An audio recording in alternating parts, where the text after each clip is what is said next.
Good morning, everyone. Hope everybody had a wonderful day yesterday, and hope everybody's having a wonderful day today. So here we are back in Space Engineers. We had a fun little aside yesterday with StarRupture, which a little bit of bad news. I unfortunately didn't save, and the autosave only got the first 30 minutes of my playthrough. So all of that stuff that I did yesterday got wiped out. But that's okay, because what I wound up doing was starting a fresh game anyway and messing around in that, and not necessarily got exactly back to where we were at, but definitely got back to a reasonable location. The base is looking better, that sort of thing. So there's that. So that's nice. Otherwise, though, I figured we'd go ahead and we'd come back to Space Engineers. So far, we are 0 for 2 on Rovers surviving. We have a terrible habit of, well, destroying them. So, today, we need to try and fix that, if at all possible. You there, organics there.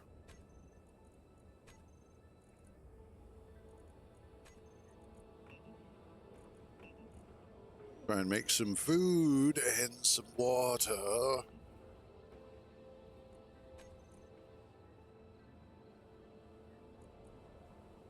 And there we go. Okay. Also, audio.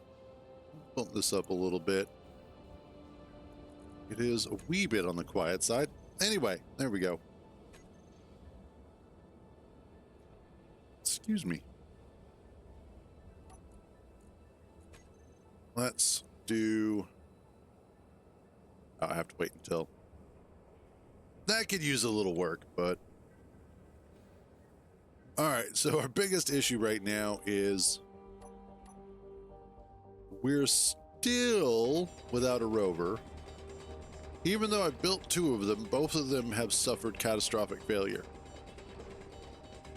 So I need to approach the way that I am building rovers differently.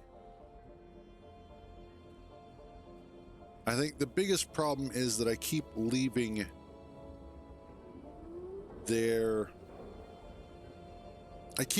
certain parts of them to be the weakest points. And then I get stuck on certain areas as I anticipate. I even say, hey, this is probably going to be a problem.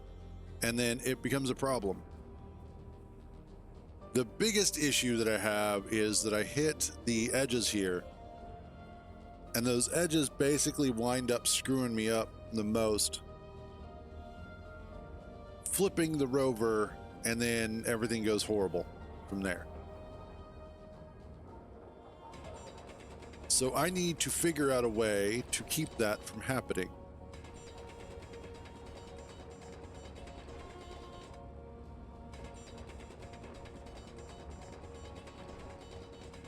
There we go. Because right now, that's kind of my biggest enemy.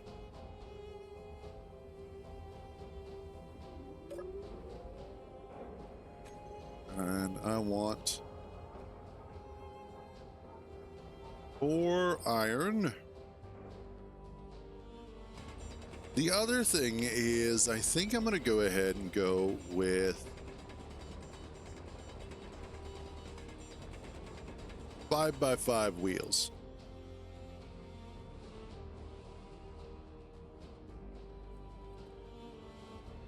So that way I have a lot more clearance.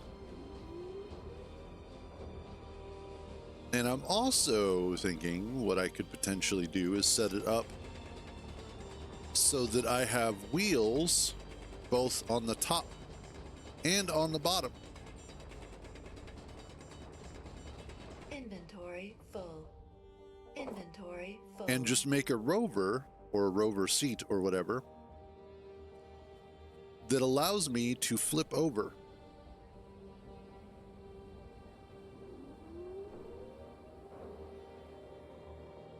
I don't know yet how I want to do that, but I know it's got to be doable.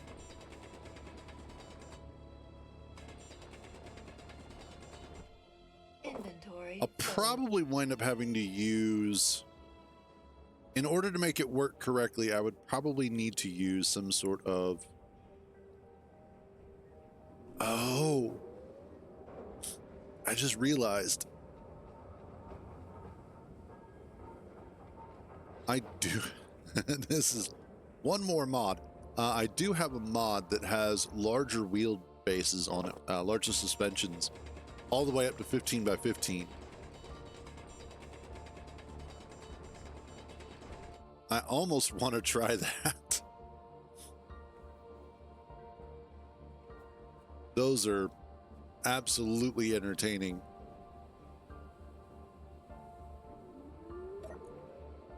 Okay, that should be good. Oh yeah, and that.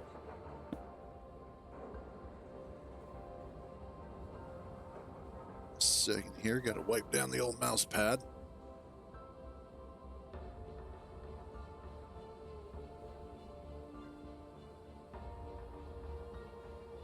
Putting some beard oil in this morning, and apparently some of it was still on my hand.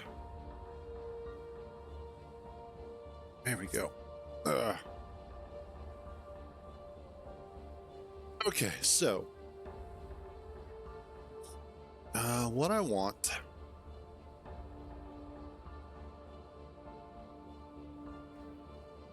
and this is part of the problem that I have, is that I do not currently have any use of my jetpack. Like, I get nothing out of it.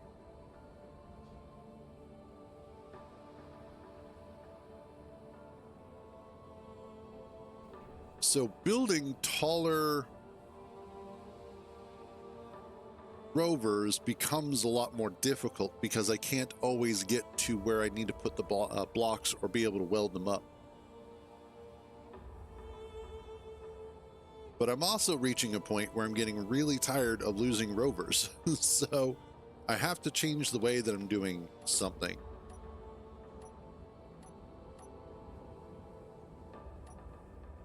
So let's get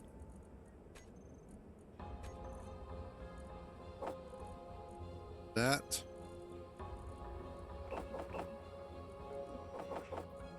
Get some more of that.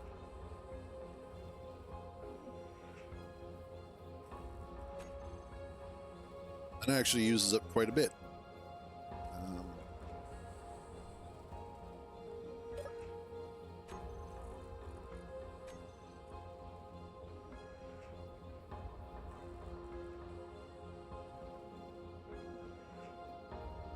What am I looking for? Not that. I was looking for that. I don't know why. Okay.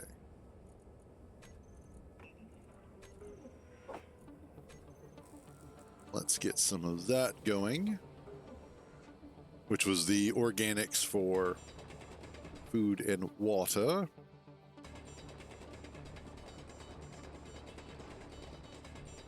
Grab more stone. Inventory. In a way, I'm actually happy that this has happened. I like the fact that it hasn't gone smooth, that I'm not sitting here already getting loads of ore brought back, but that I'm actually struggling to get things achieved. It's been making it fun, to say the least. But on top of that, it has also, it has also put me in a position where I know that this is going to take longer than like a week to get into a good spot.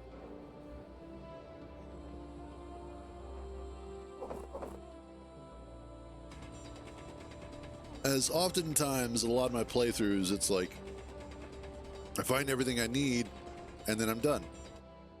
I'm like, but I'm not done. I know I'm not done. There's still more I want to do. But psychologically, I feel like I'm done.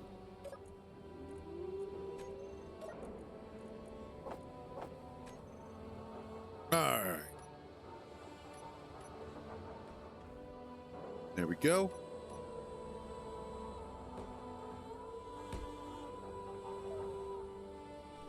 Next thing I want to do is we'll build out a couple.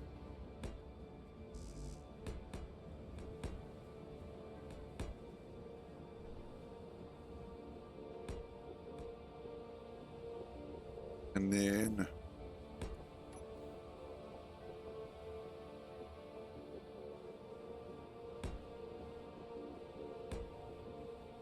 there we go.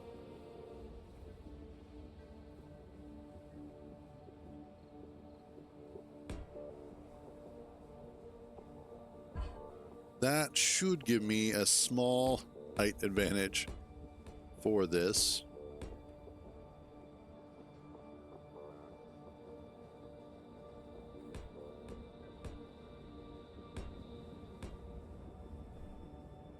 And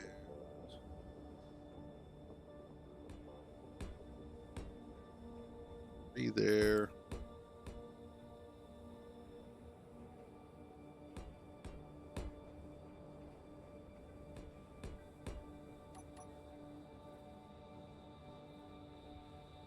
I think it might also be a good idea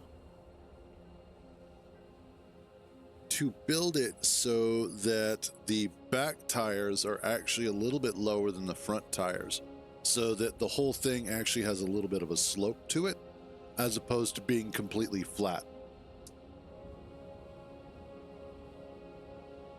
I think that may actually give it a little bit of an edge on some of these shittier locations.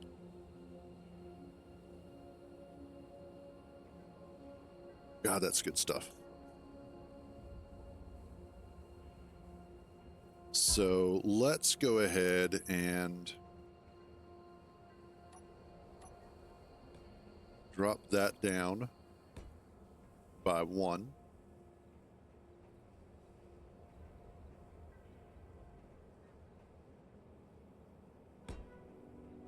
That will be the attachment point for the wheels. This will be the attachment point, no, for the back wheels.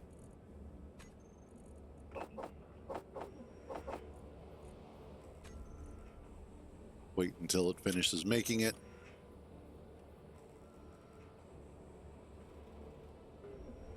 Now, circling back to StarRupture. Basically this morning, early this morning / last night, I had some problems sleeping. So I was playing that a bit, and of course, kind of getting back to where we were at. And it was kind of a good thing that I did, because I noticed that there was some stuff that I had initially missed on the original playthrough. One of those things being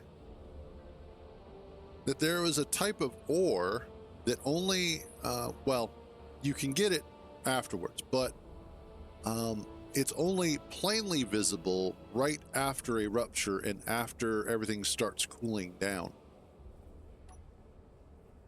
And it glows bright as fuck. But it was really cool to see it. And I was like, oh snap, where'd this come from? That there and that there. But it was also fun getting everything kind of rebuilt, putting it all together. I think that'll actually wind up working out a little bit better, I think.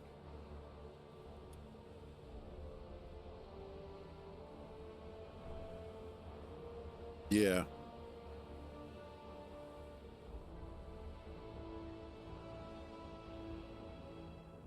I think that will work better.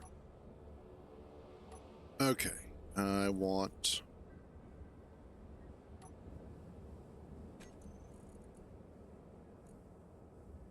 continue using the buggy cockpit because I have a feeling that's going to be great. But the other nice thing that was not necessarily spoken of by starting a new session was obviously being able to take everything that I had already learned and apply it towards making a new base. Now, if it's still up and running, I may go ahead and later today we'll hop into some StarRupture to see how things are going, play some more. But it was also fun to experiment a little bit with base building to see what I could get away with in terms of like the platforms and such.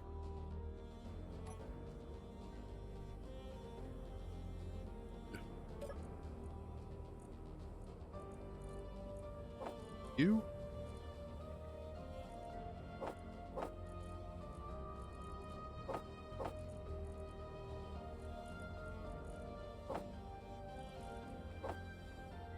Okay, you really don't want to be in there. Got it. All right, that's water.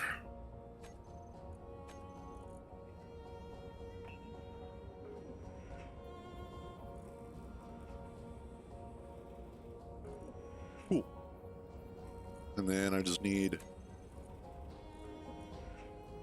some more organics and some more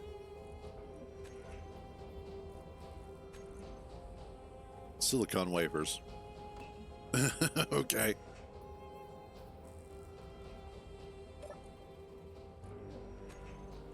Right now, that's kind of my biggest sort of pain point. I have enough silicon.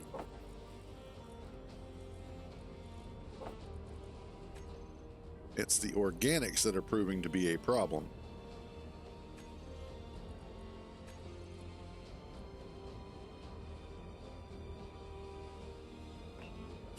No.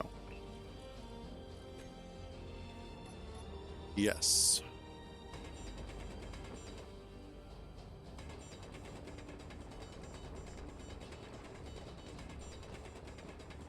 Like, do it this way.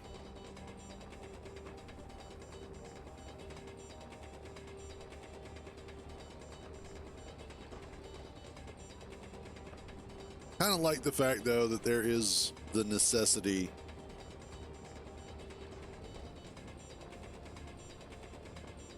here in order to survive. I actually have to dig up the difference between dirt and stone.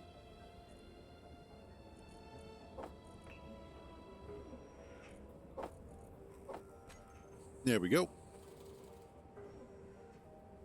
All right, back to work.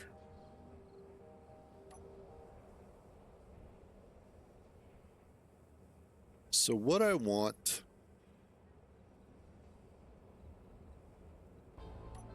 is, you know what?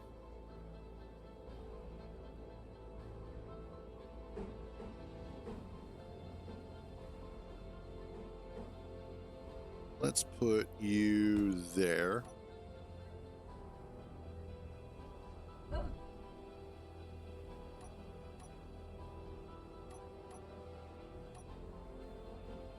Get our connector here.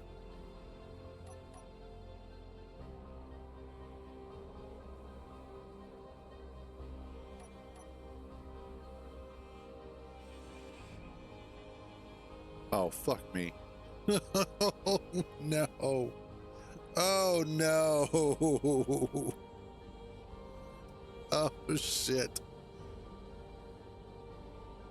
Oh, this is about to suck.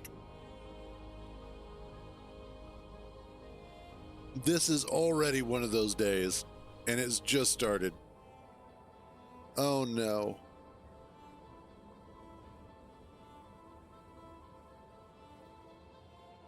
Okay. I need a mod. I specifically need a mod because I know how I can fix this, but I need to do it on the cheap. Load game.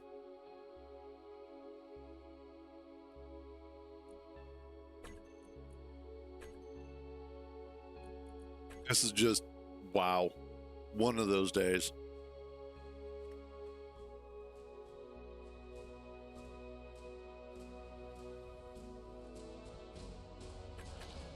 Advanced welding. That's the mod I needed right there. Oh, Jesus. Oh, Cruz, you idiot. Oh, man.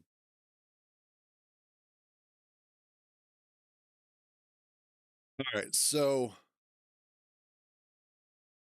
I don't know how I'm going to be able to get this fixed. I've got a couple of ideas.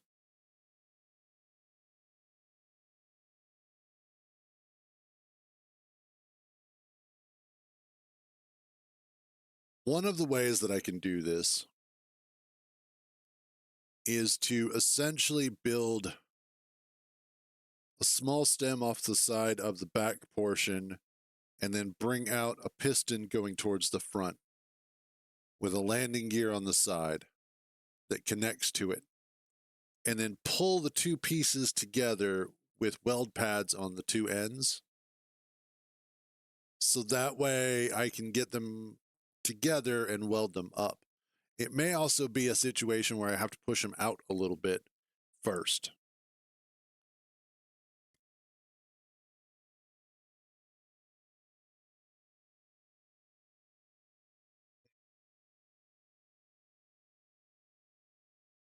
I am a dummy, though. I should have welded up that block. But here we are.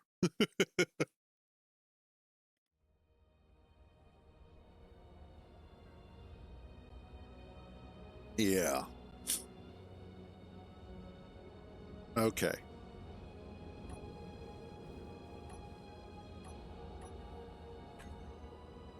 Piston. Rotor. Hinge. Okay. So this is where it's going to get super interesting. Shoot. Super, super interesting. I guess I'll have to do it from this side.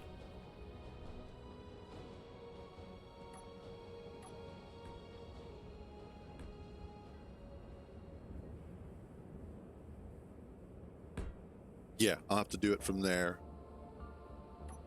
Oh no.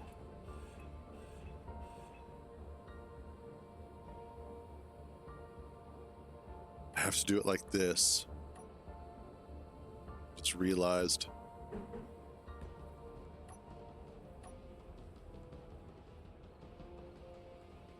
Hinge lock.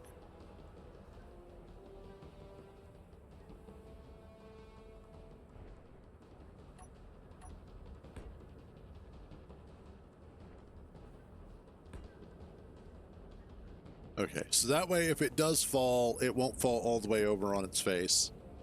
We should be fine. It's... Oh, God, okay. And then I need... this.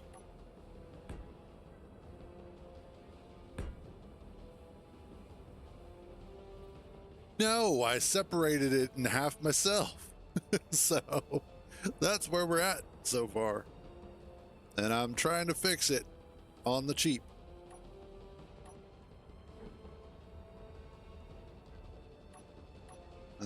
So far, it's not. Shit.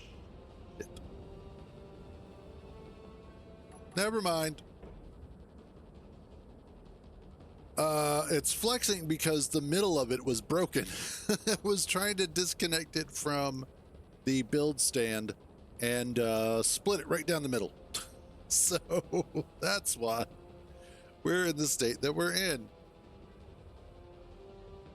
Okay, so what I need to do is just reclaim this, take the loss on the parts because of all scrap.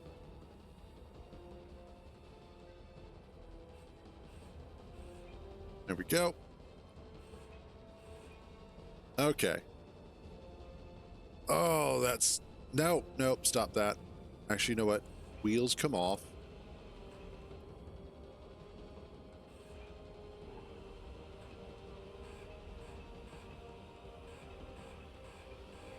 This is a painful start.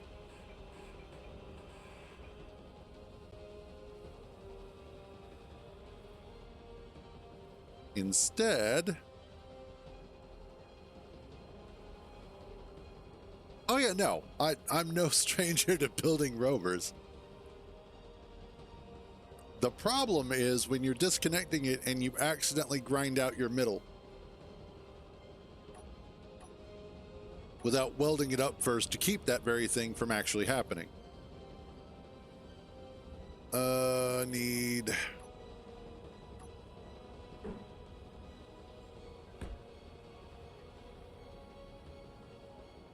That's true. Pretty good at that portion of it. All right, let's also go ahead and get a battery on here. Let's go for the warfare battery on the side, and I'm going to be adding a second one there. That'll work.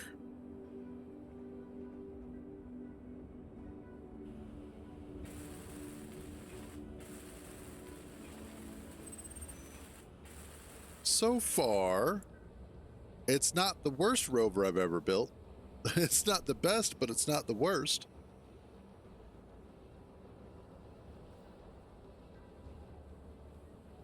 Okay. Are you seriously going to be right there? Oh, thank you.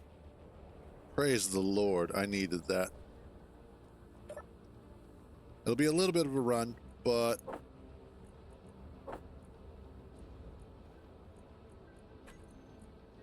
I need... I thought I made a food packet. Yes. Still at the first base. Again. That's part of the problem.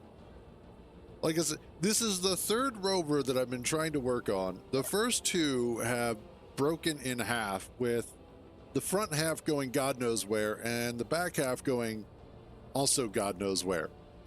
So we're hopefully on our third one, and we're getting the whole broken in half thing out of the way ahead of schedule. That's the plan. We'll see how that actually goes.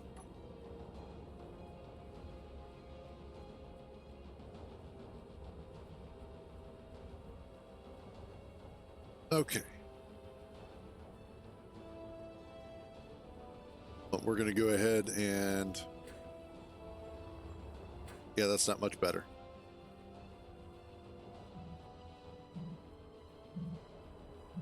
Ooh.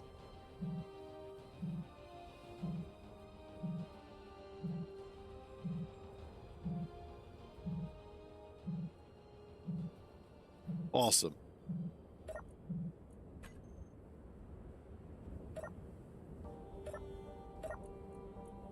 I am going to claim this grid so that I can come back to it.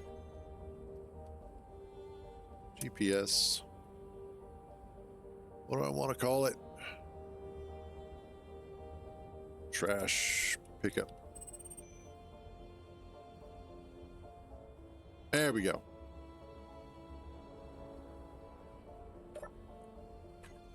Control panel.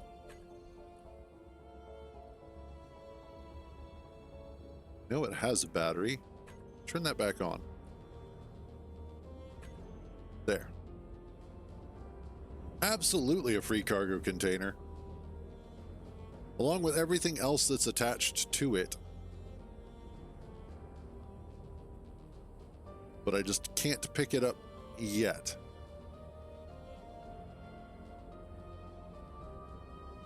And I know ordinarily I would be able to just grind it down, bring the parts back, and then use those. However, I am using all scrap, so I don't have that luxury. This is designed to be more of a challenge, and so far I am successful in making it more of a challenge.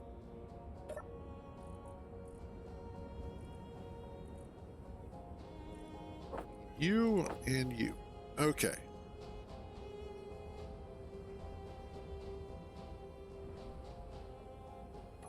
So let's...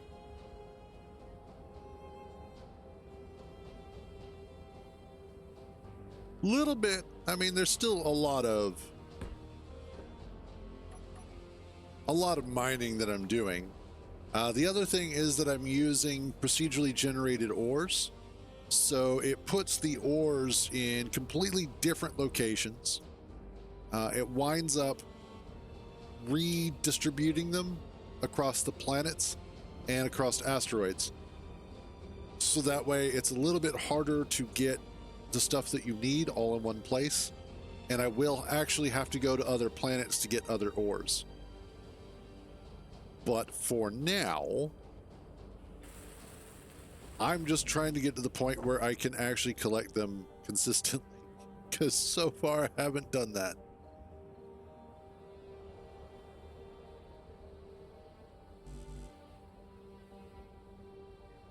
Right, exactly. I honestly, I haven't even found any underground ores, period. I have found a couple of boulders, but every time I have harvested from the boulders, something happens to the rover and I don't get to make it back. The first rover got split in half because it rolled down a hill and broke itself when I tried to correct its situation. The second rover had the exact same problem because of that stupid jagged landscaping.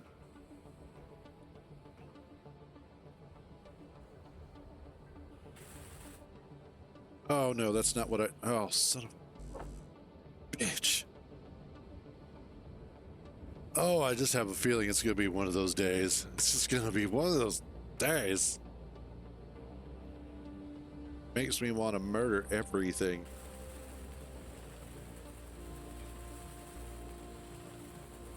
But yeah, this was specifically designed to be harder without it being impossible. Something that would be interesting, but not like too much constant drama.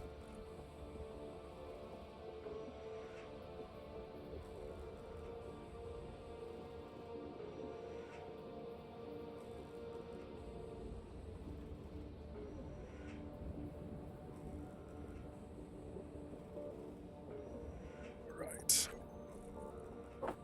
That. And that. Okay, so the next step, also my jetpack is completely useless on planets and moons, but does work just fine in space.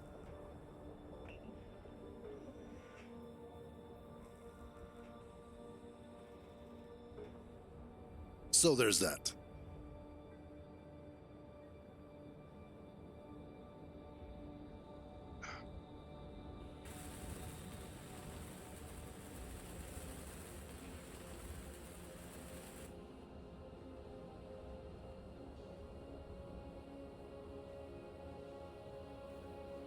Whoop, whoop, whoop, whoop, whoop, whoop, whoop. Nope, nope, nope. Okay, that was a bit too much. That is a bit too little. God. Okay. We will adjust. First, need power. Unlimited power. I'm such a dork sometimes. I mean, I'm pretty much a dork all the time, but sometimes I'm more of a dork.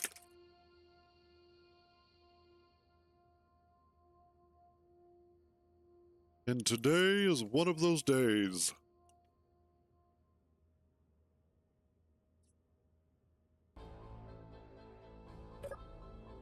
There we go. Okay. Why did it put me on top? Whatever. All right, so what I want is you, and I want your velocity to slowly go up.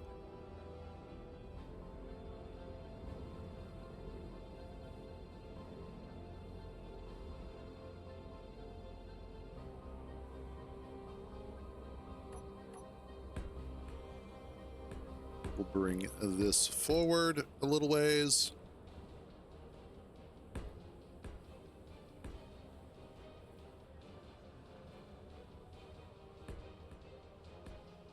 Three, 2, 3, and that one, and that one. There we go. Now I should be able to do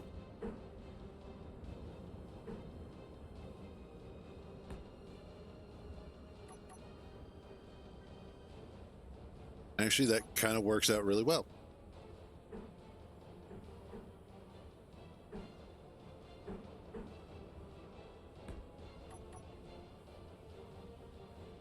Okay.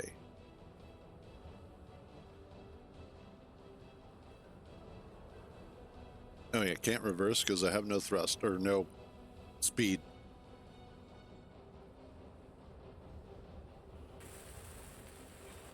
Let's just go ahead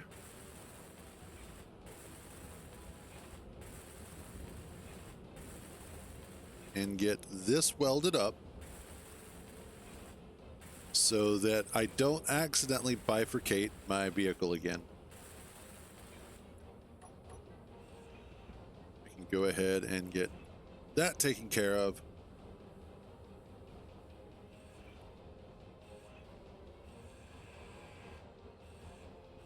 Waste of parts, but it was better than grinding the whole thing down.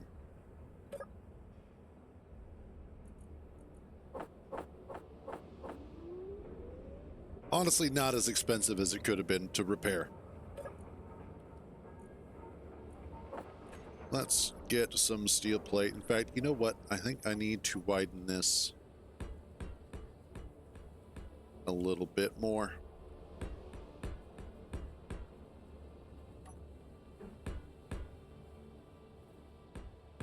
There we go. And then the 5x5s should be able to get up that no problem.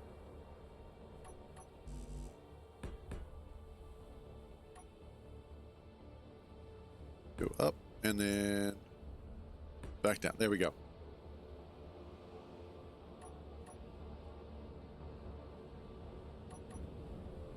Okay, so with that in mind, let's also get this front welded up.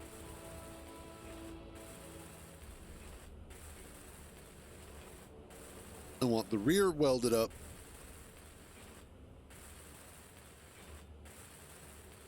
Then I need to figure out where I want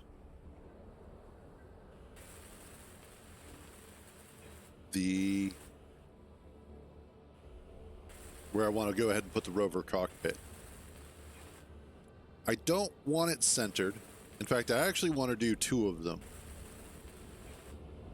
And I'll just make one the main cockpit and then one like a side cockpit, that sort of thing.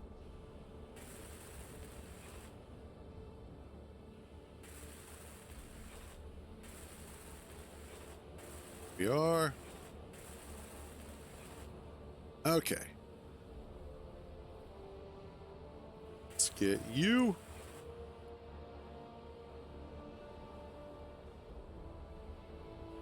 Do what? What about a hemipene?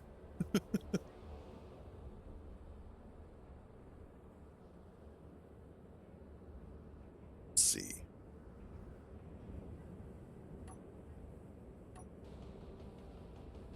Oh, gotcha. Nice, nice. Well played, sir. Well played. Do that. Doot, doot, and doot. Okay.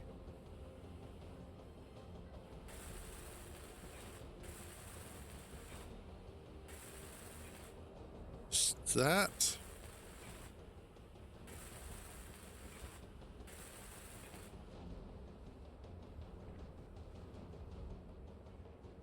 Oh, it'll get thickened out. It's just for right now that serves as kind of a location for my attachment points.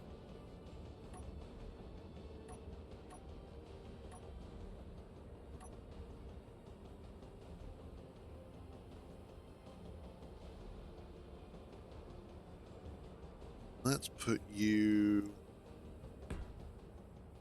there and there. No, damn.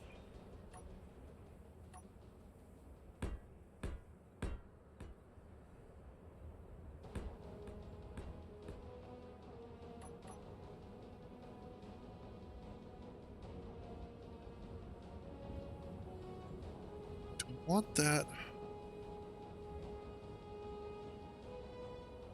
Yeah, that'll be fine.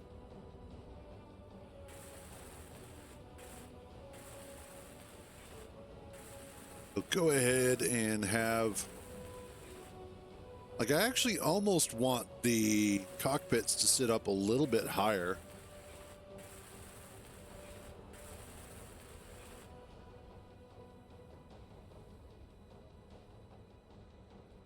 Not sure yet. Damn.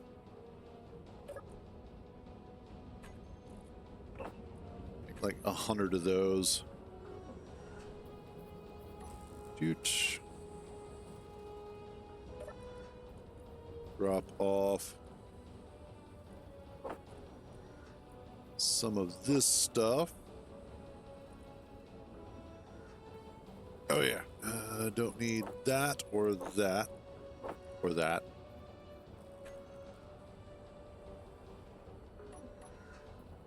Grab some more stone while we're at it.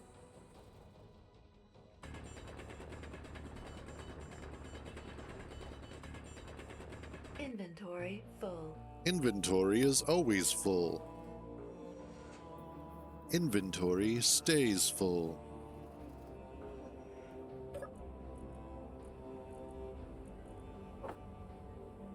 Oh, and that. Yeah, we're getting low on iron again. Which, that's one of the things that I would like to collect. I had found an iron boulder, and I had tried to collect some stuff from it. But of course, Cruise Coda likes to break his rovers. So give me a second, I'll be right back.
Come back to Spam Bot, my favorite.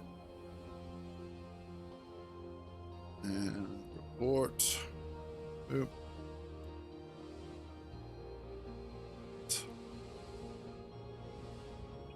Viewer Spam Bot. Close and ban. There we go. Back to work. And of course, now I need to recharge. It's one thing after another.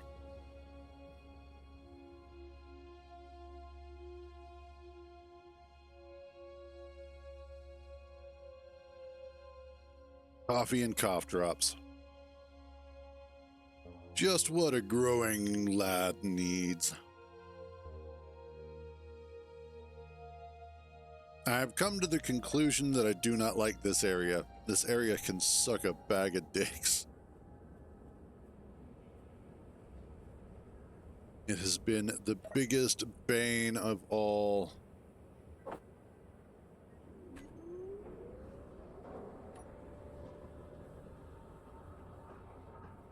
I will overcome it, though.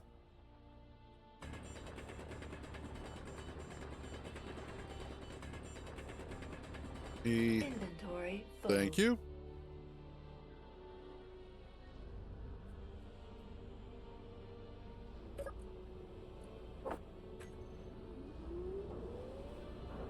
Man.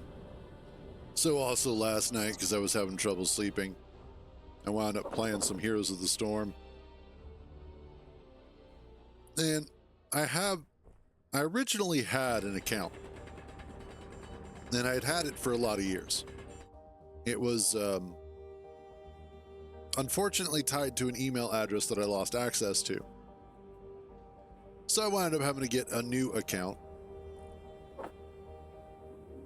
And that really wasn't that big of a deal. Honestly, getting a new account is kind of nice in a way because you get to start over.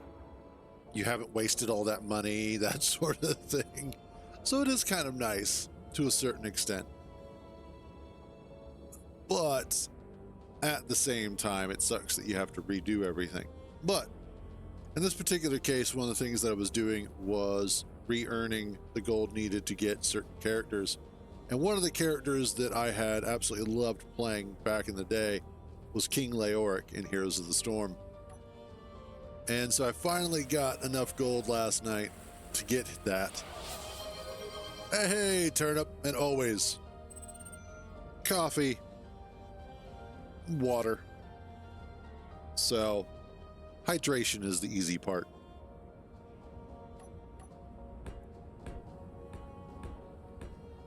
Let's see. Let's get this in here.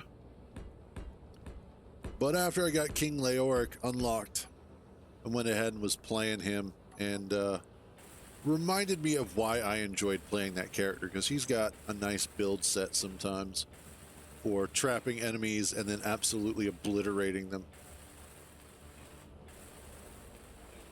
There we go.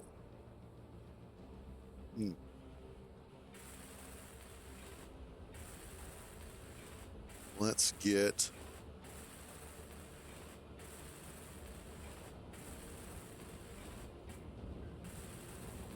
now. I do kind of want to go ahead and raise.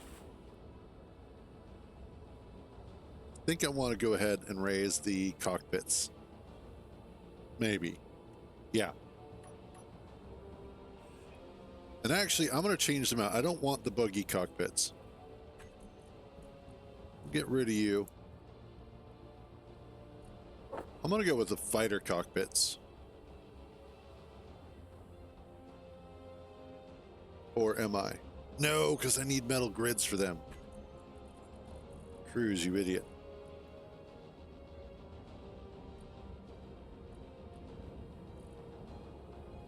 I could do the flush cockpits or the cab.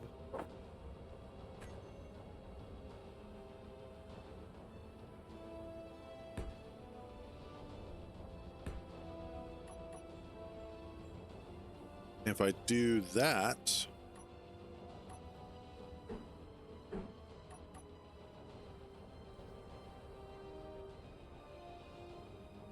that does put me up a little bit higher. Not by a lot.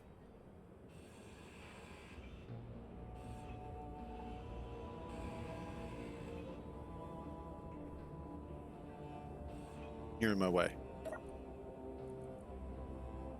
It's not what I wanted.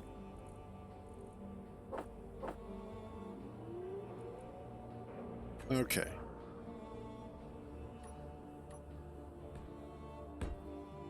Do doot. And then that. That should still be out of the way of the churning radius of the front wheels.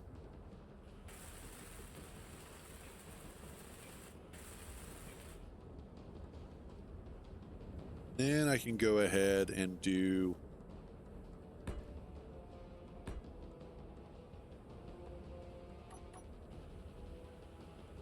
come here. There we go.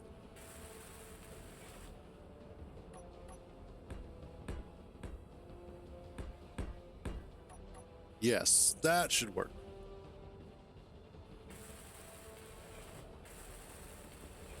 Fortunately, these are just one steel plate, so if I have to remove them, it's, you know, it isn't going to be the worst thing ever.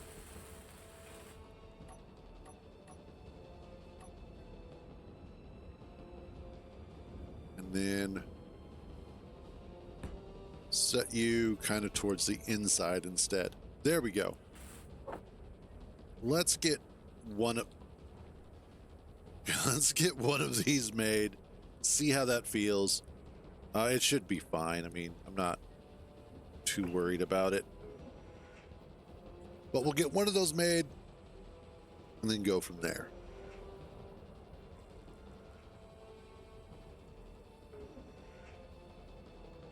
Good stuff.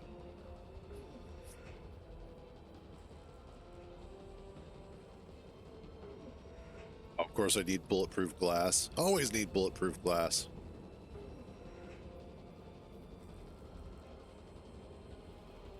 There we go.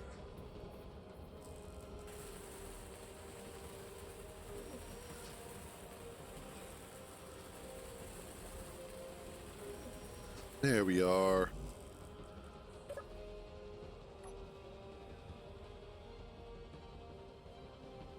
Yeah, I think that'll be all right. I'll still have plenty of space. Like, I could probably even stick a medium or a modular cargo container down the center line there. Let's check that. There we go.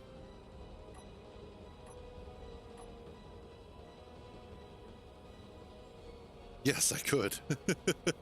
So if I really, really absolutely want to increase the amount of storage capacity that this has, I can do that.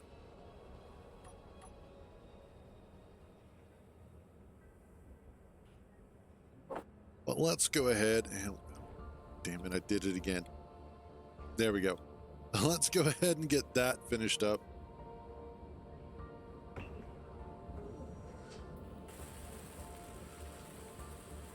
While I'm at it,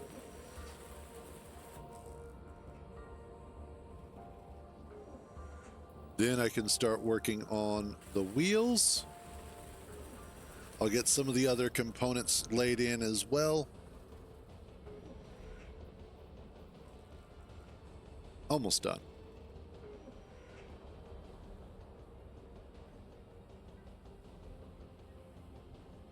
The biggest thing that I need to be able to bring back is iron.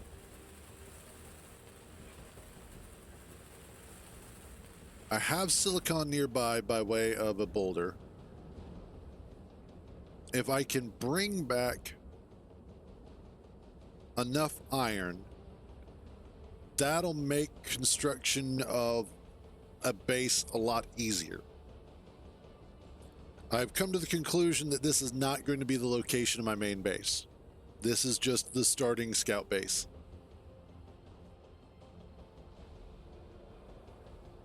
So as such,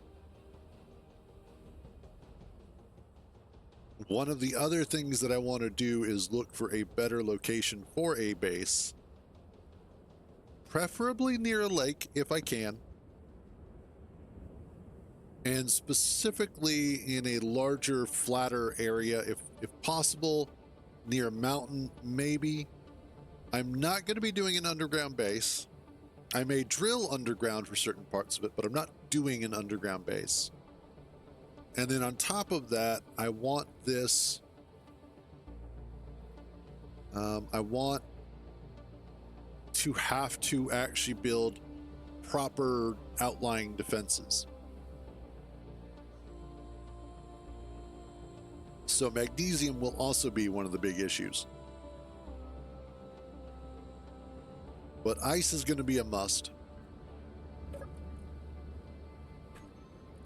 Because I need it for water packets. Maybe not that many.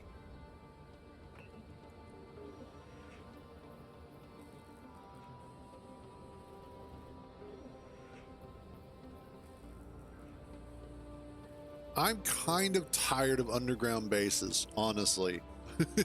I have done so many underground bases that after a while, it's just, I need something else.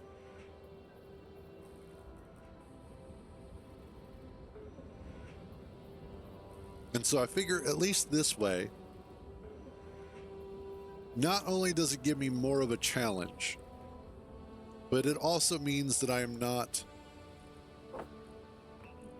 stuck in my usual, I'm underground for 6-7 days straight, and then, oh wow, I've come out from underground.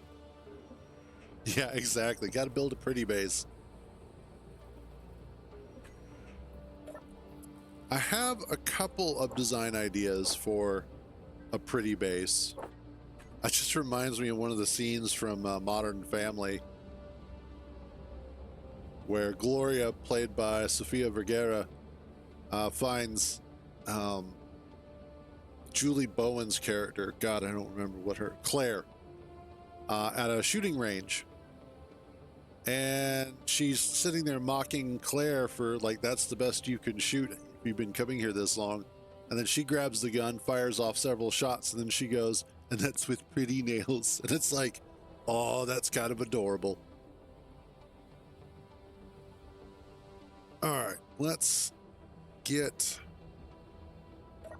Actually, let's go ahead and let's drop off you. Yes.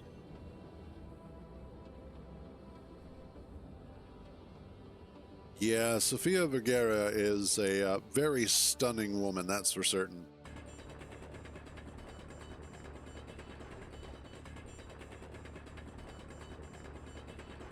Although, in all honesty, Julie Bowen is a good-looking woman, too. In fact, the first time that I was made aware of her as a person was from Happy Gilmore.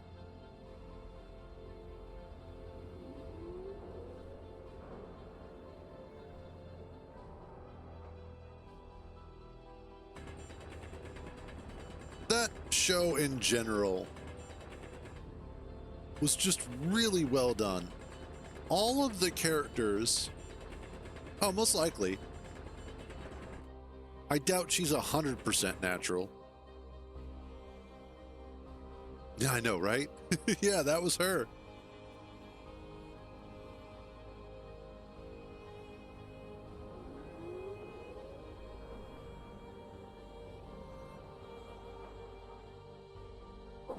In fact, apparently,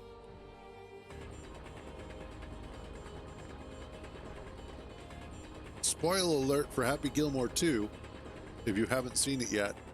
Inventory full. But apparently they kill her off within the first part of the movie, from what I've heard. I've not actually seen it myself.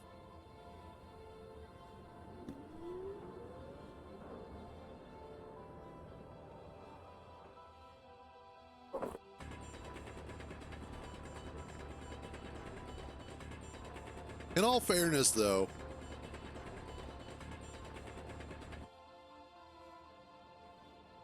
it's really hard. Yeah, that's what I've heard.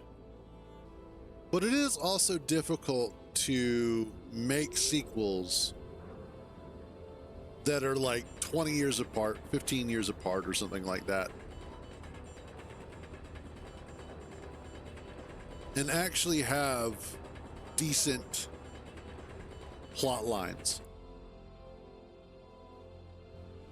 Some of the comments that I've seen on the reviews for Happy Gilmore 2 have been negative in terms of them being like, I hate when movies undo the happy ending.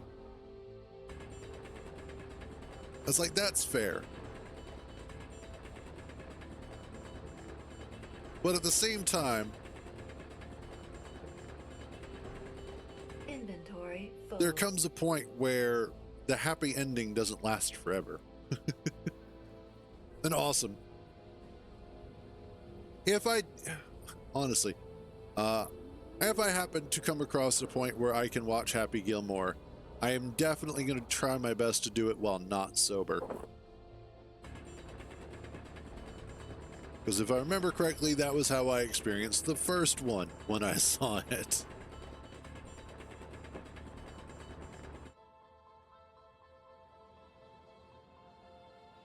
I miss drugs. They miss me too.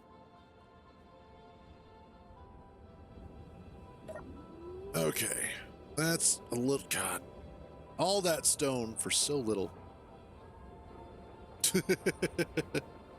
Well, I like to keep up specific trends. Also, it really is difficult for me these days to sit through an entire movie.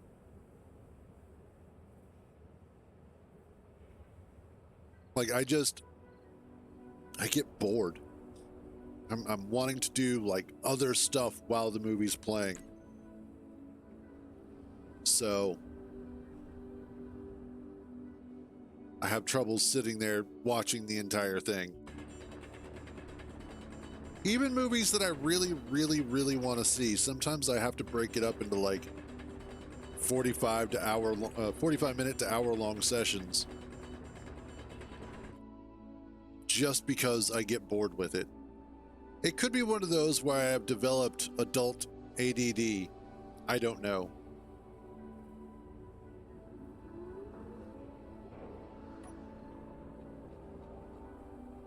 But it's just, all I know is, it's like I just want to be doing stuff.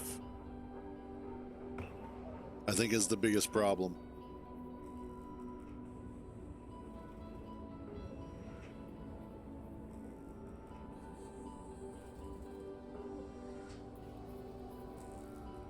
Yeah, add the steel plates in here. Let's take those back. AADHD. DDDJAD. Hey, what's up, Jord? How you doing?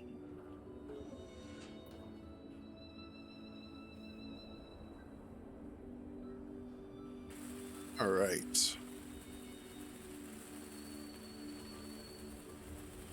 Can't complain too much. I can still complain, I just can't do too much of it. Not today. Actually, that's not true. I can complain my ass off today. It's been one of them days already. Fortunately, though, I've only split one rover. Well, I split this rover already, but I didn't split it away from the base, so I was able to fix the issue.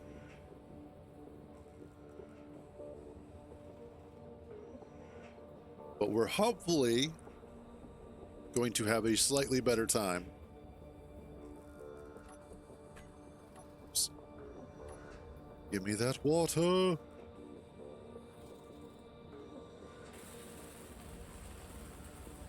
Get this done.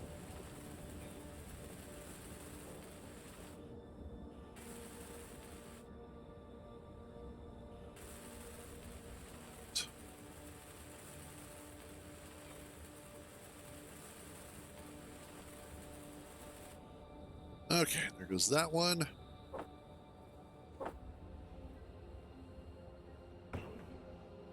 Try and get the other 3 wheels welded up, and then just need to add excuse me, just need to add the ore detector, the antenna,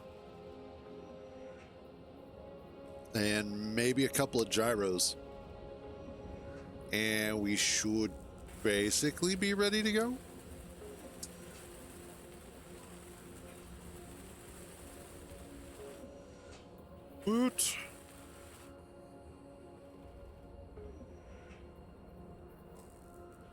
And again, biggest thing that I want to try and find is a source of iron. It's going to absolutely be the big thing that I'm looking for.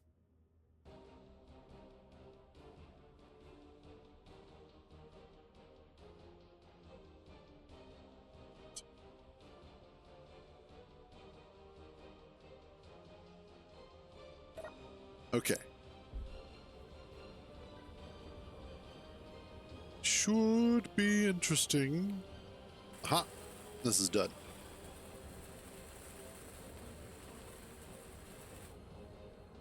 I am really, really looking forward, though, to Space Engineers 2. Mostly because I'm looking forward to the new type of survival gameplay that's going to come with it.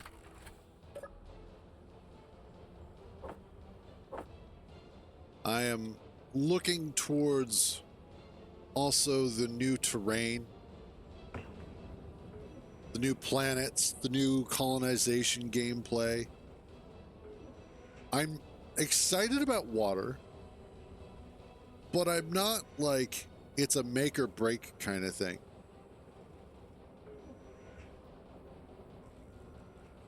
That will be cool. I imagine that'll come at the very end when they get water released. Wouldn't that be a hell of a kicker, though, where they actually release water with survival? They're like, we managed to get it working in time. Here's everything. I think at that point, everybody would be like, oh, hell yes.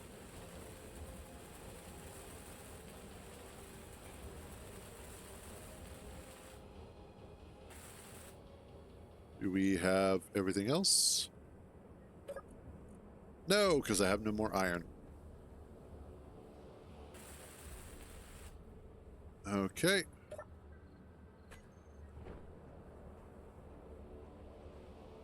Okay, good.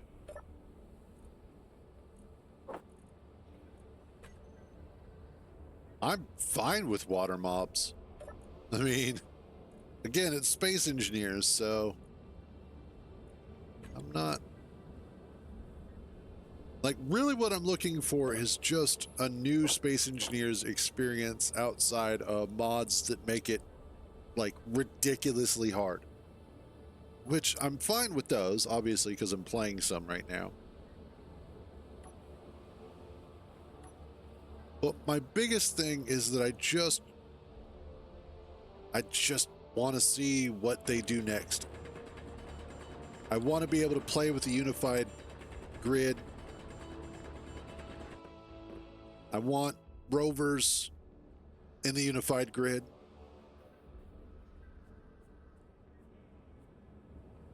And it's funny too, because as much as I love Space Engineers and building in space is cool, I much prefer building on the planets. I just find building on planets to be a lot more interesting. Inventory full. Space's biggest problem, and especially in Space Engineers, is that the only thing in space are just asteroids. And that's it. And while that is interesting to a certain extent, it's also boring as hell. When all you have to look forward to is, oh look, there goes another rock. Oh look, there goes another rock. It's like, oh great. But the planets are interesting because there's all this topology to look at. You've got mountains and you've got ravines, you've got lakes. I think it would be cool, and hopefully they add these, but I hope there are rivers and such. I know I've seen them in some of the teasers for Space Engineers 2, but the teasers and the reality are two different things. And unfortunately, I've been burned by too many games that the teasers look amazing, and then they actually release, and they're nothing like the teasers.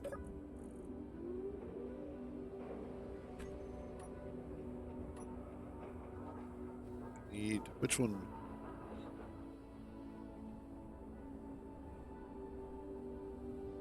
Probably, yeah. No Man's Sky is one of those rare games where when it came out, it was nothing like what was promised.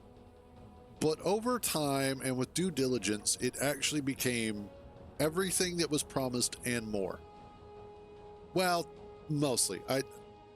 There are a few things that it's fallen a little short on. But it has come so far in the period of time that it's been out.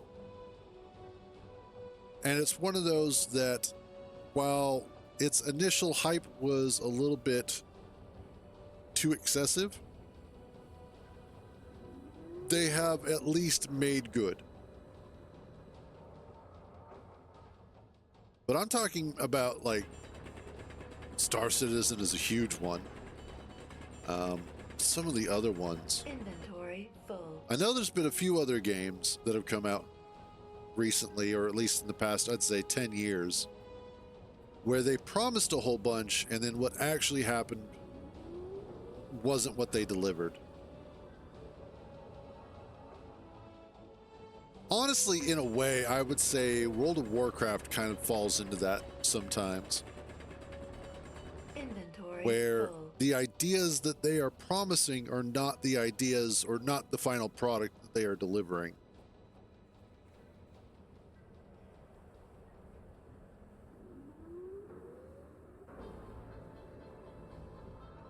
Also, another interesting thing, I don't know if Path of Exile 2 is delivering on what they promised. I haven't really seen Inventory much full. excitement about Path of Exile 2 since about 6 months ago. That game strangely fell off. Like, it was going in a really good direction, and then it just kind of lost all of its momentum at some point. Which is funny, because when it first came out, Inventory full. everybody's like, oh, I love this. It's a harder version of Path of Exile. It's its own thing. You know, it's difficult, but it's rewarding. It has some bugs, but it's so good. And then fast forward 6 months, they've upped the difficulty a little bit more, which is what everybody wanted, or at least the majority of people wanted. Oh yeah, hopefully. Inventory full. But a lot of the streamers and content creators were like super happy with where it was at, and they were praising it. Then 6 months down the road, everybody's like, this is shit, it's too hard, it's not rewarding, it sucks. And it's like, you guys really, really need to just unbunch your panties. Now, in all fairness, part of the problem is that Grinding Gear Games has a terrible habit of bringing out a patch which creates a meta. That meta then gets used to death. They change it so that they can change the meta. Everybody complains, and then the cycle starts all over again.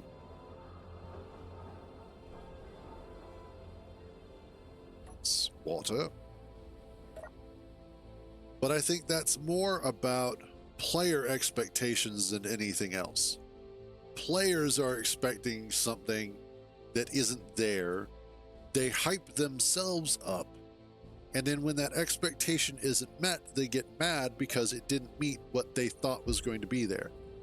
And it's like, well, that just sounds like a you problem. It's like sometimes players make up features that aren't actually being promised or even advertised.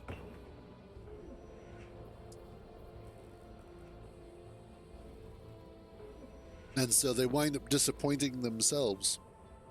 I know sometimes I've done that to myself, where I'm like, oh, it's going to be really cool because I'm going to get this, or this is going to happen. And then it doesn't happen, not only because it was never feasible, but because it wasn't even on the damn table. And then I'm like, oh, this is so disappointing. I'm now bummed. It's like, well, you're the idiot that got yourself all hyped up.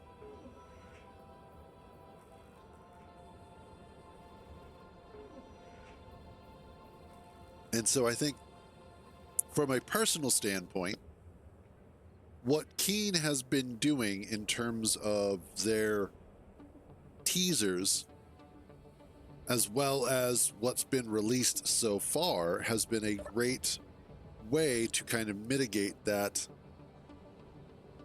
issue of, hyping yourself up for something that's not there and then being disappointed when it doesn't arrive.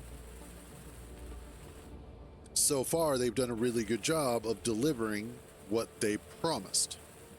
And they've had very few overall modifications to the plan.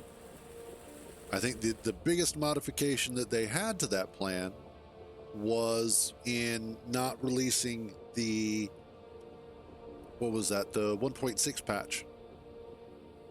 Because that was supposed to be a quality of life and community feedback patch, which they decided to go ahead and just bypass that in favor of rolling that all up into the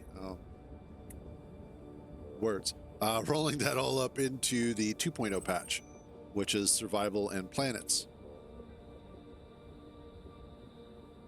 Where are you at? Really close. You might have to go grab that. Why do I have dirt in there?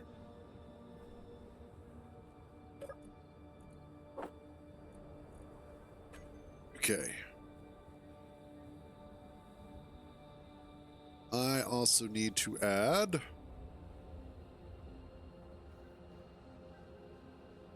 ore detector, which I can put.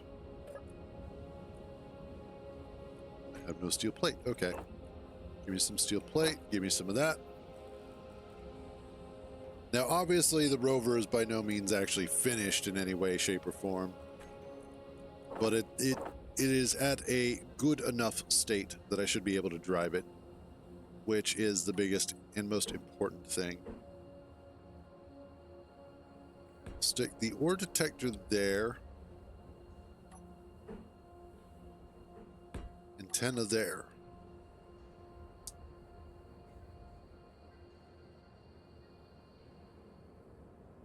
Yep.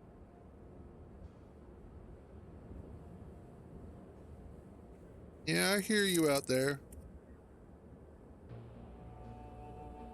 One of my cats. I accidentally smacked the shit out of her the other day.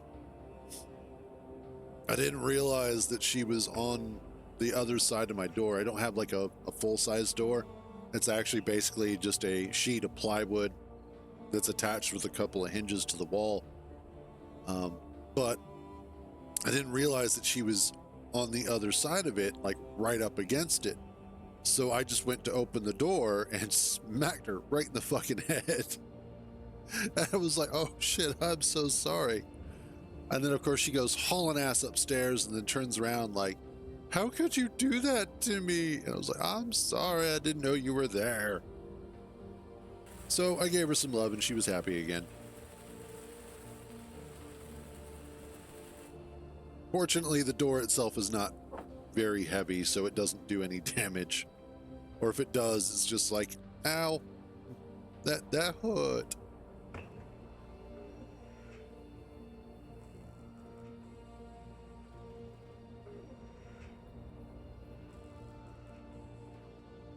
Almost.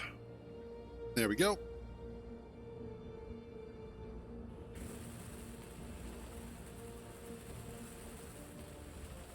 Okay, I'm not going to worry about a gyroscope right now because we're just going to give this a test drive.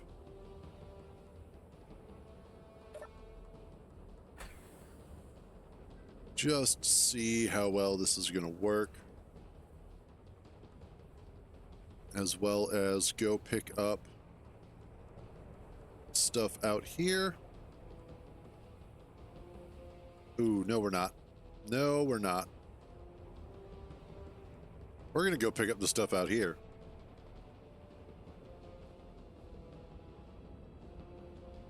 Oh, yeah, that's right. I don't have my handbrake set to that yet.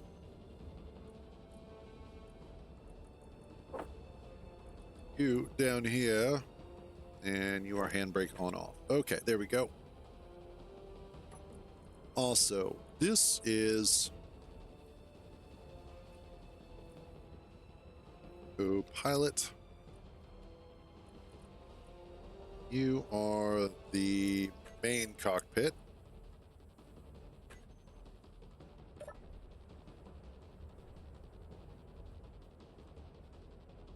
And we're just going to go ahead and grind this down. I will lose the resources off of it, which is fine because I need, well, just refining this stuff down will be super useful.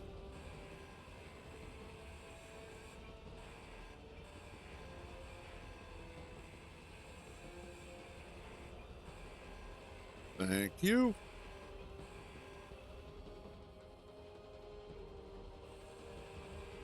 So even though I'm losing some resources due to the all scrap mod, this is still a net positive because this is stuff that I did not have.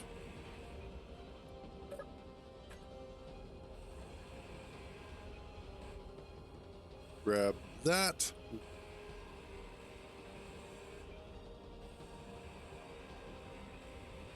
And we'll be able to just drop this in and continue on our merry. Oh, I also have to adjust the antenna. I just remembered that. The antenna likes to stick itself when you first build it with some ridiculous, like 2,000 meter kind of range. Like, I don't need that much range. There we go.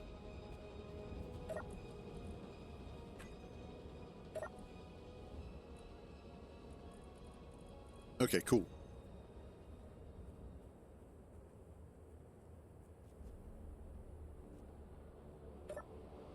There we are. Also, antenna.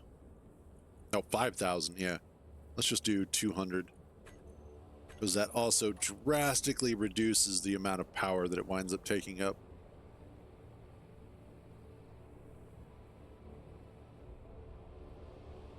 Okay. Base is there. I should at some point go ahead and just actually mark that off, but.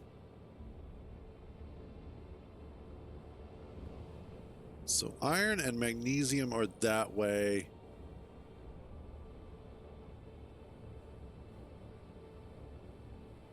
Like I said, I also want to go ahead and just find a decent location if I can. Ore detector maxed out. Cool.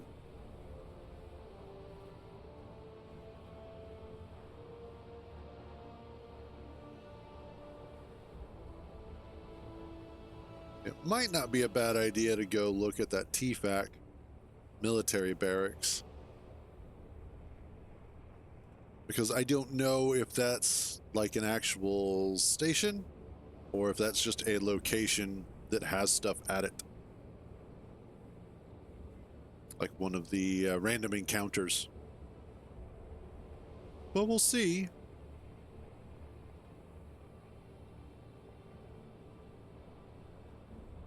There goes our silicon rock. Yeah, I think this is going to be... It's going to be the halfway decent one.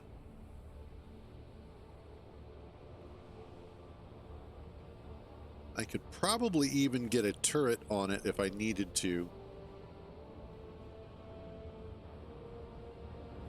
And then I might, if I do get some decent iron ore, if I find some somewhere, what I may go ahead and do is swap out the connector that I have on the back for an insect connector. And then I can make the armor on the back more flush. But the other thing that I might do is also go ahead. I've got that VSI ore deposit scanner. Ooh, are you cobalt? Please be cobalt. Magnesium. You know what? I'll take magnesium as well.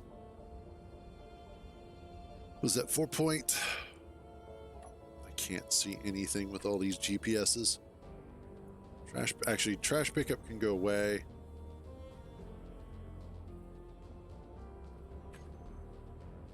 Respawn pod is at 4.5. Okay. 5K. Awesome. Shoot.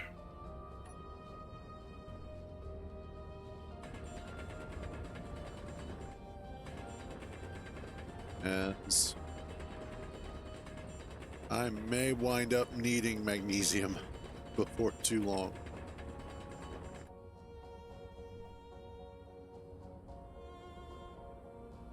Let's grab some, probably 1 or 2 loads here. As if I remember correctly, I do have the Robot Raider pods mod installed, I think.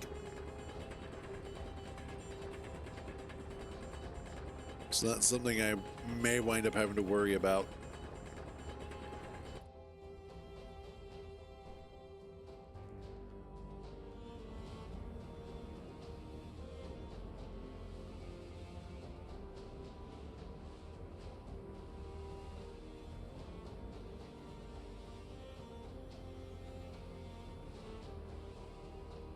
Oh, I have a bad feeling about that.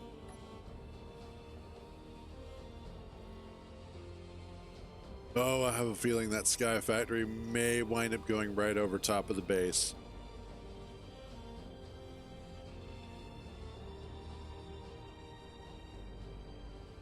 We'll find out.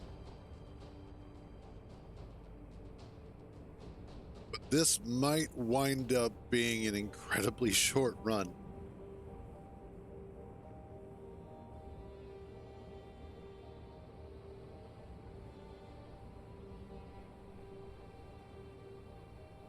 Okay.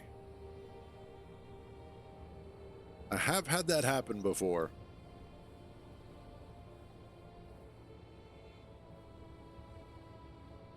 What are you? You are... Okay, you are a station of sorts. One of the random encounters.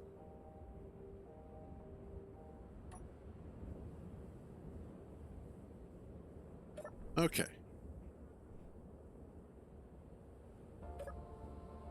Don't think there's anything here that is going to allow me to interact with it. Yeah, access denied. I'd have to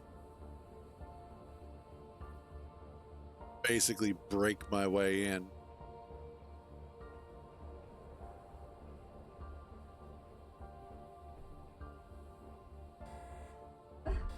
Ow.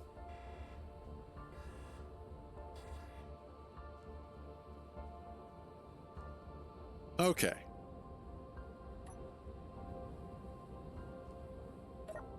Let us continue. Oh, this looks promising. This is the kind of speckling that lets me know that there is some potential ore under the ground.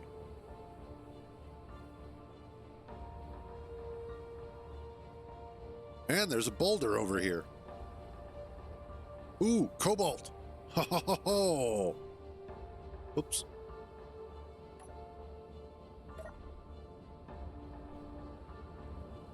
You are about 7 away. Okay. GPS. Cobalt 7K.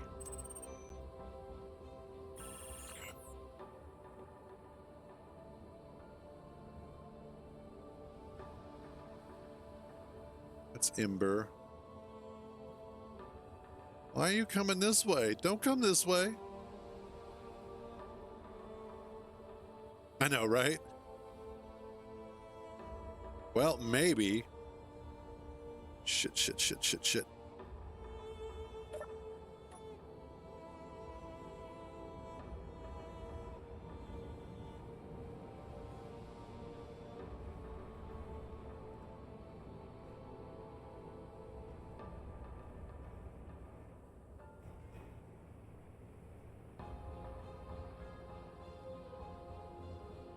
Don't patrol this way, please.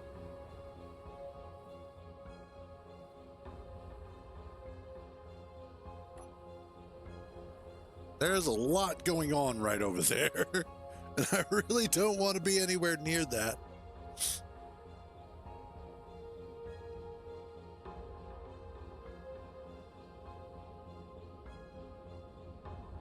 That just is not a good location that I want to be in.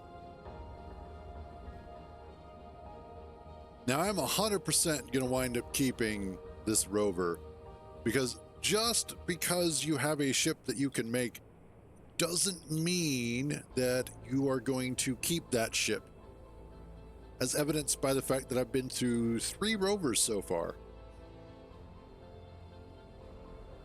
Technically 3.25 Rovers, because I did split this one in half by accident.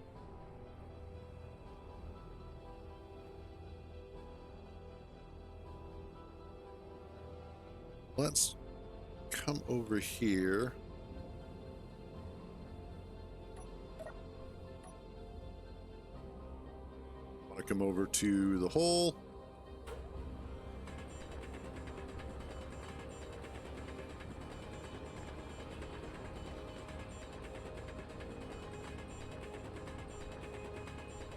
Now, the nice thing is this will also allow me to get better equipment as well.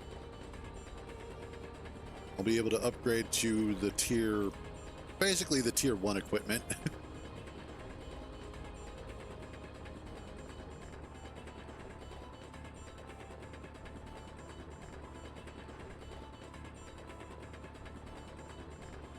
All right, Cobalt, where are you at?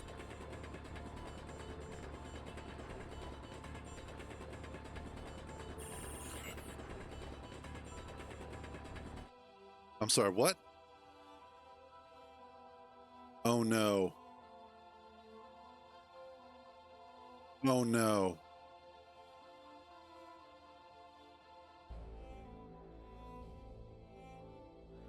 Oh no.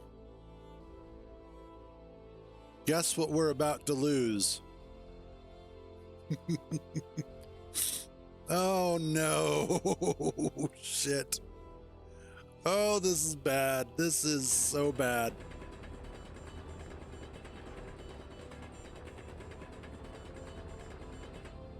I think we're basically screwed at this point. We're going to have to completely restart.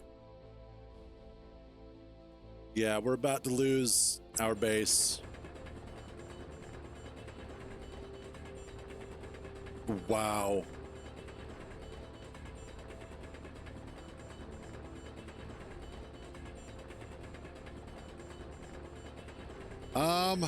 Partly.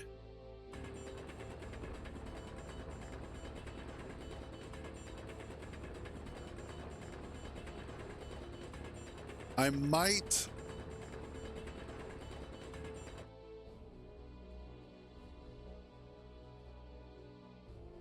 just go ahead and take over this base, this war base that we're nearby, just because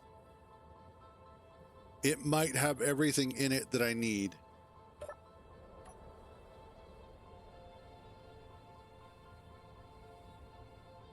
Yeah, this base over here.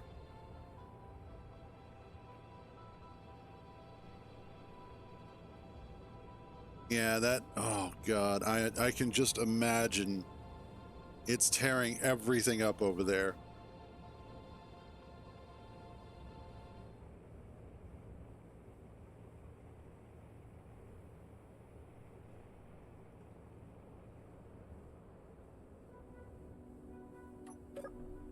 Okay.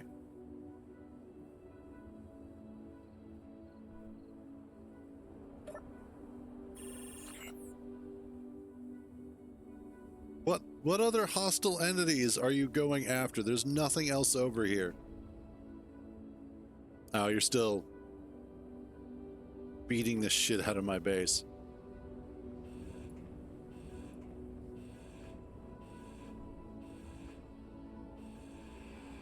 Here, we'll just do it this way.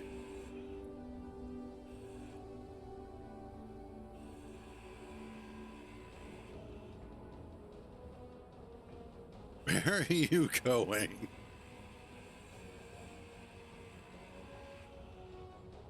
Okay. I need... Shit, you've got rocket turret up there.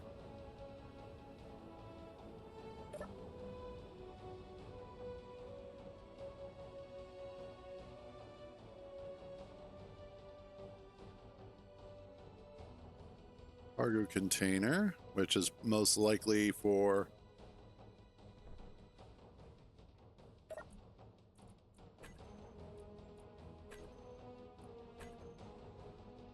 Is this all mine now? This is all mine now. Haha, bitches. Brand new base.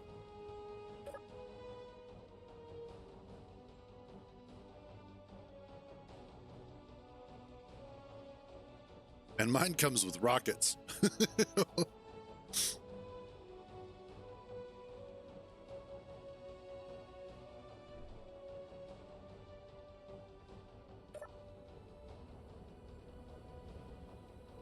Well, some of it's all mine.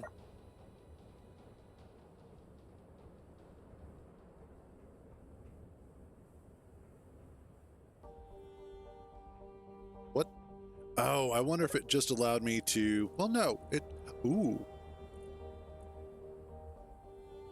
It has some food in it, but why do I not have... Oh, I see. Yeah, because... all of that. All right, we still have some work ahead of us.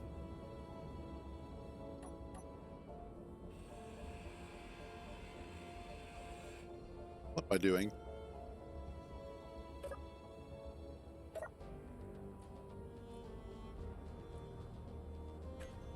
Oh, that's from the armory. Got it. Okay. What's in you?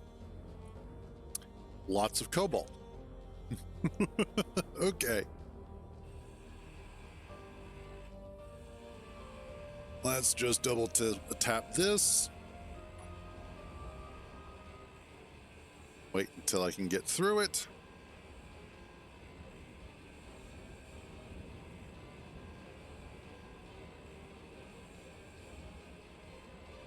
I wonder how much of my base is left alive. We'll have to wait and see.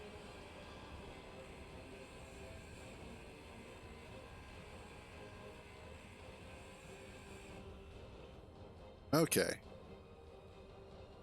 That's the defensive combat.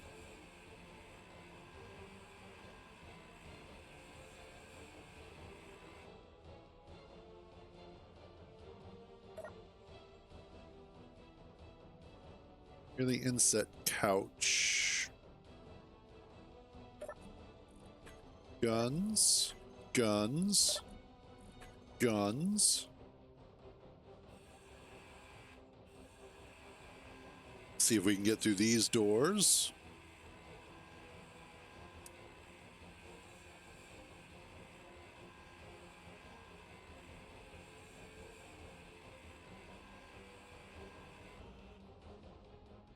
Okay.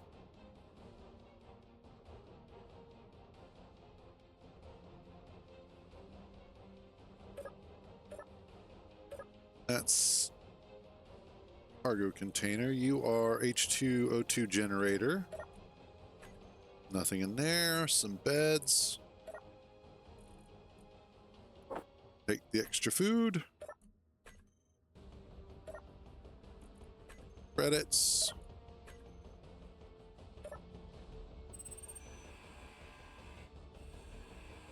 Jesus, so many doors.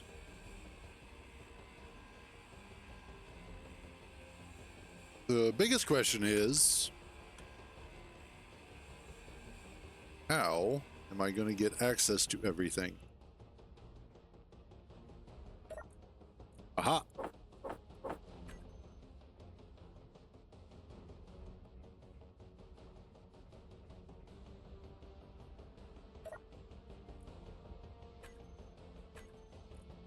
Let's see. I still need...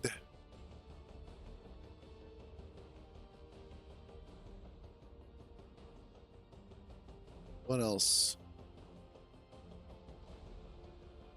AI defense. Not seeing anything else that is really like... Oh, hell. I gotta look this up. Operative. Takeover. Okay.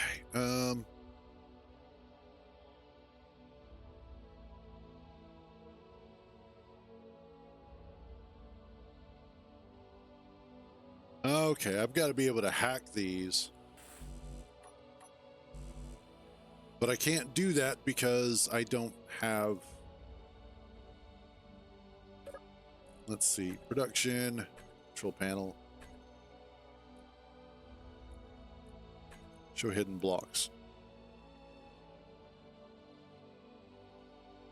I can't weld back up. Is there a cryo?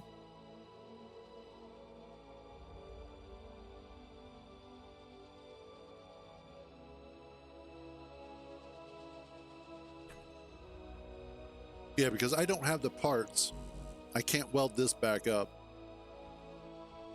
So for right now, space is basically dead. So, oh God, this is just going to be... Let's go see what's left of our base.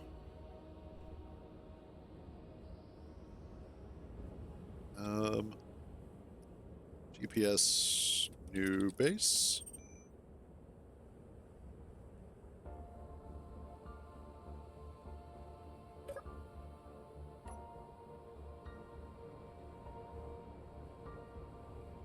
And we'll head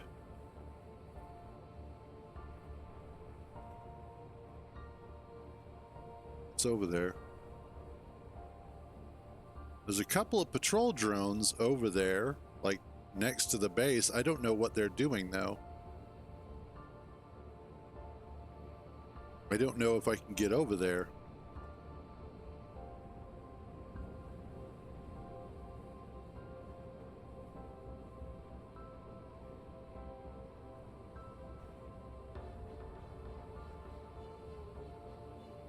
Well, we're just gonna have to YOLO this and find out.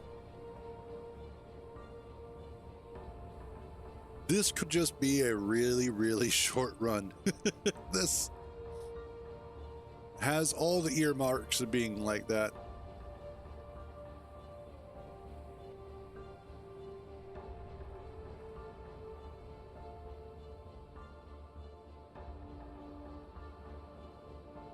Can't quite tell what they're doing.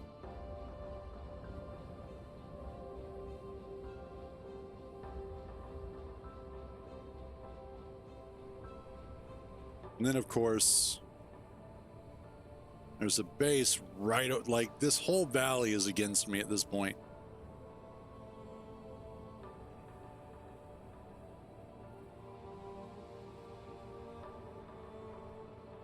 It's a little too aggressive, I think.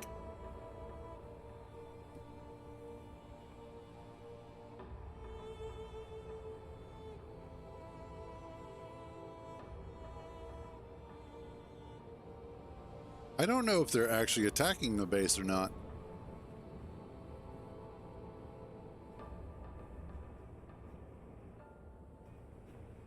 Oof. Ooh, I gotta be careful. I don't have any rotors on here, or not rotors, gyroscopes on here. So I don't really have any way of righting myself.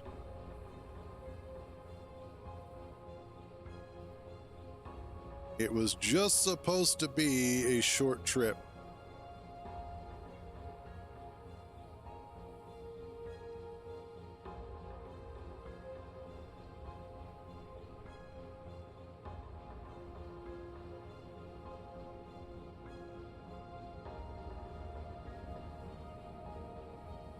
They're over here, but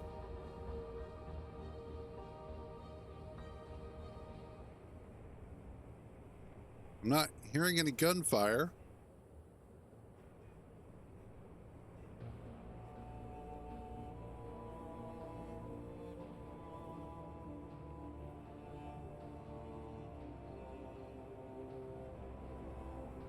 I mean, I guess we'll...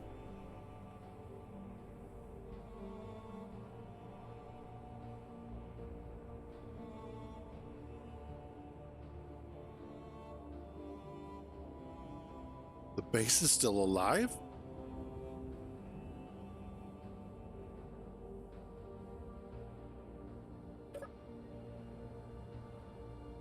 What? What is going on?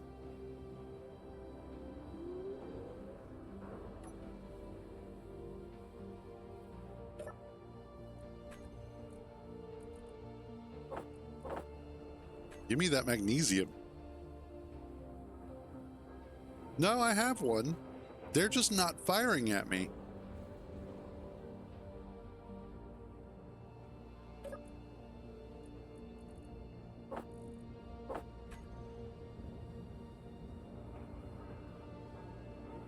I wonder if they actually have guns.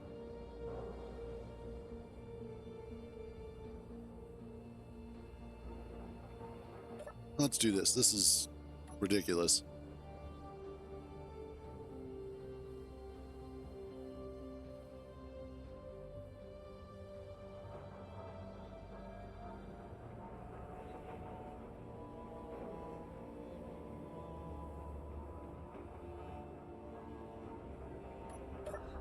There we go.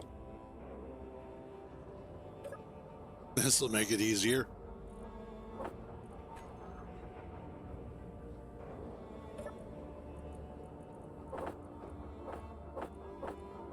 Like all this crap.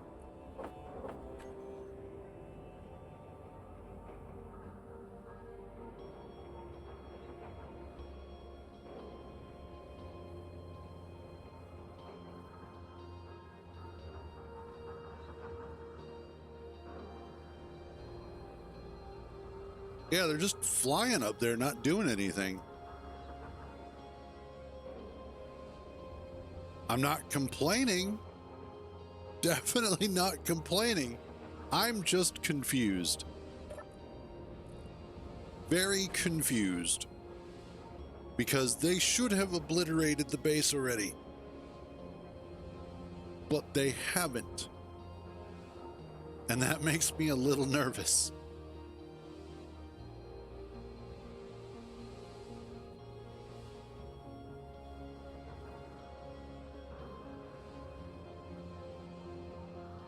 Tons. Okay.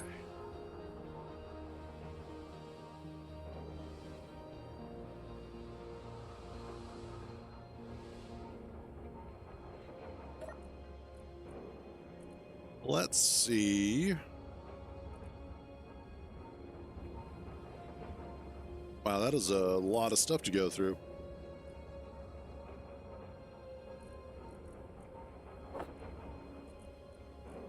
All right, let's drop this stuff off.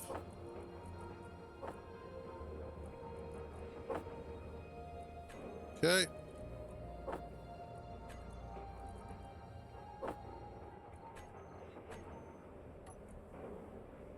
That's not what I wanted.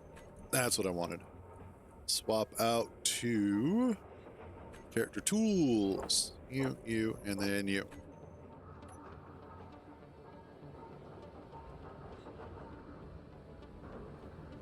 So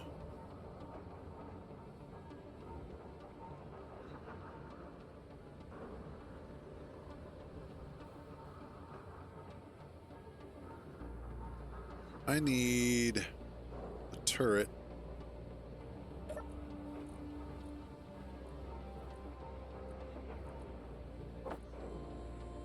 Let's go through that real quick. Yeah, that makes me super nervous.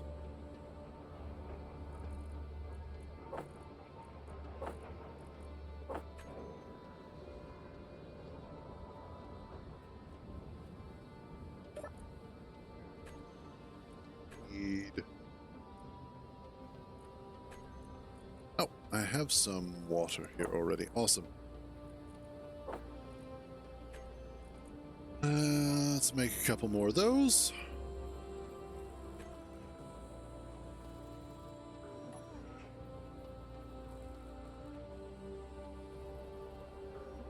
Trying to figure out how I want to attack that. And I'm guessing my best bet is...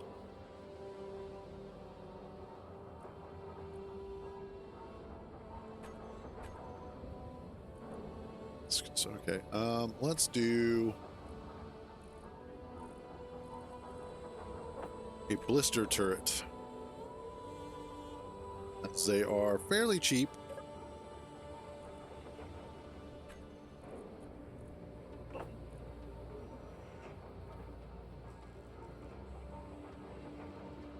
There we go.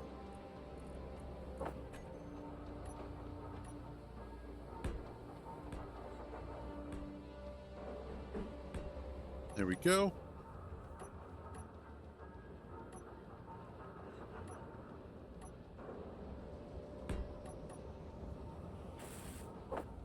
Ooh, maybe not as cheap as I thought. Then again,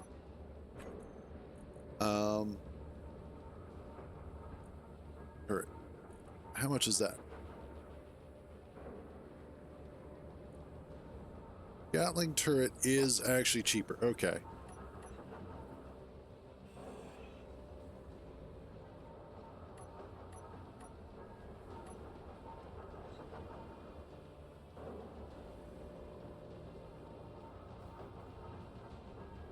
Cheaper, but it's not like it I think it's because it takes up more space.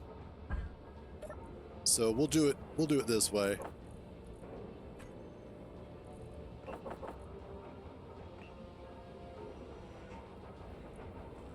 I'll probably have to do like a ton more stone mining, but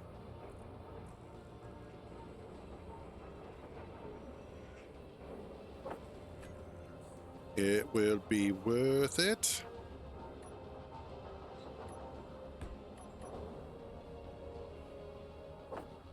Okay.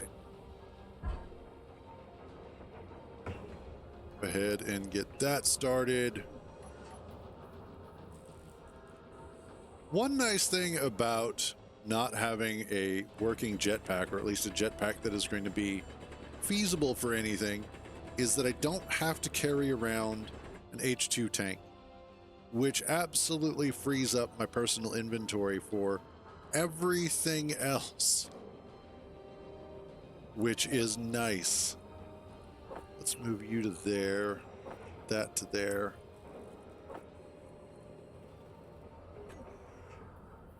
Because Lord knows I'm going to need more.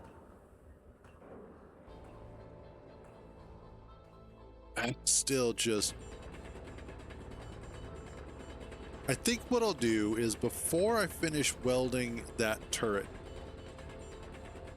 just to be on the safe side, I'll go ahead and I'll make some ammo for it. And so that way I can finish welding it, then drop in the ammo almost right away. And hopefully it'll be able to shoot down those drones.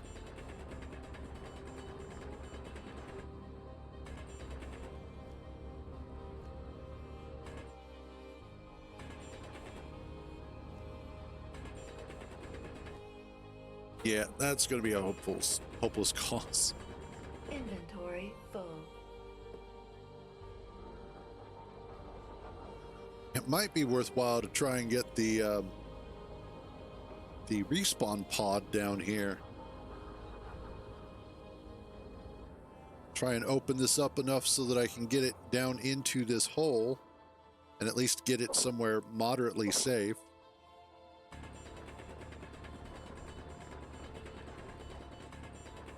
So even if everything goes horribly, horribly wrong, and they take out my little starter base, they don't take out my ability to actually, like, continue.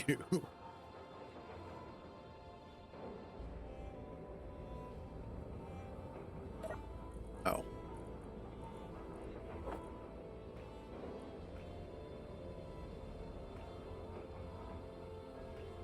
Because Lord knows, I don't want that to happen also.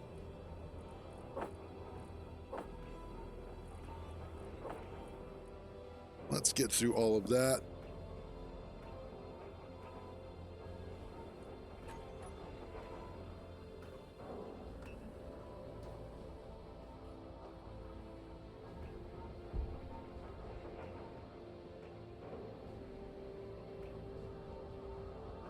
And awesome. I wouldn't mind being able to transition over to that base, but in order to do that, I would need to bring a bunch of parts over.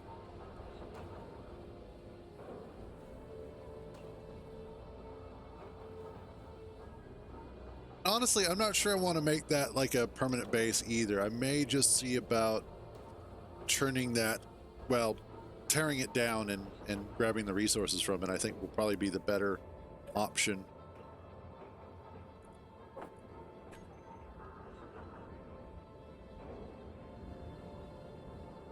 Drop off more stuff.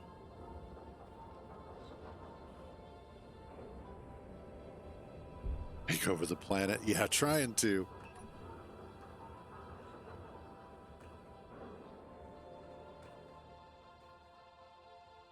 God, that just reminds me of Hack the Planet from that movie Hackers. I know that that was a completely unrealistic look at hacking, Inventory full. but it was a fun movie. And it also had an amazing soundtrack.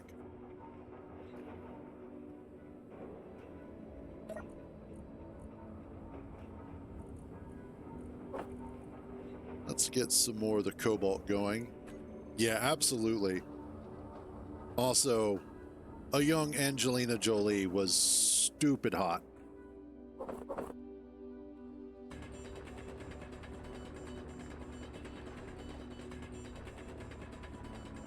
Oh, back in the day. Inventory full. I think what was also fun about that movie, aside from how silly it was the fact that within their universe, they took themselves seriously, but the film didn't.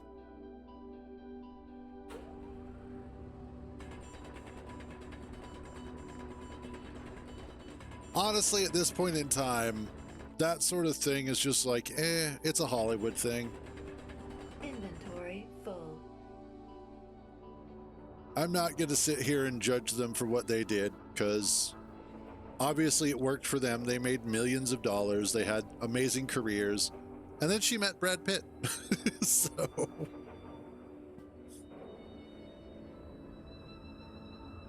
I think it's one of those that it's easy to sit here and condemn people for things that they thought and or what we thought they thought. But without actually being in their shoes, we don't know. It's always easy to judge people for what we think they're doing.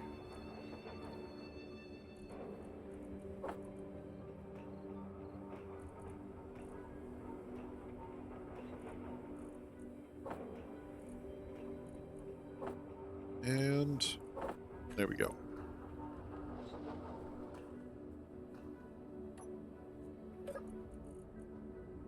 I have my water. I have my water. Cool.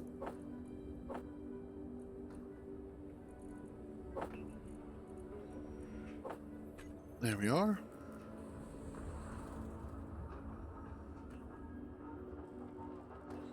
Something blowed up. I think it was one of the signals. Anytime the signals start blowing up, I get a little nervous.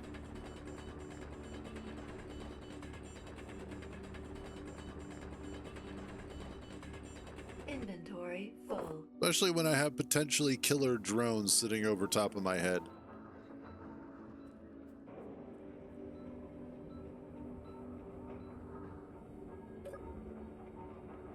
Ow.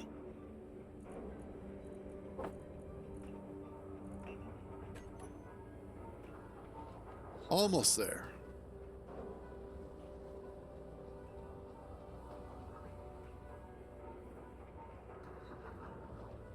This is where it would have been nice to actually have some, you know, iron ore.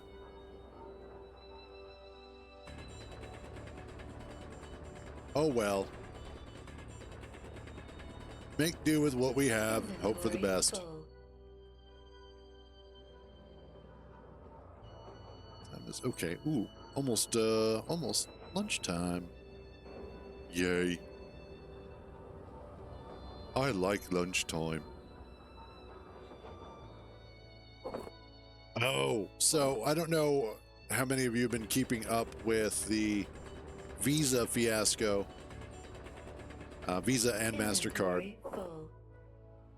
But apparently a small feminist movement group out of Australia harassed Visa and MasterCard enough to get them to shut down payment processing for sites that have, or to threaten to shut down payment processing for sites that host adult content such as adult video games or violent, hyper-violent video games, or anything that objectifies females. Inventory full. And of course, this went over as well as one expected. And it turns out that, well, that's okay. That's a completely different thing. We'll get to that in a moment. That is aside from what the feminist group did. That was completely a UK thing. This was specifically, they went after Visa and MasterCard in order to pressure them to start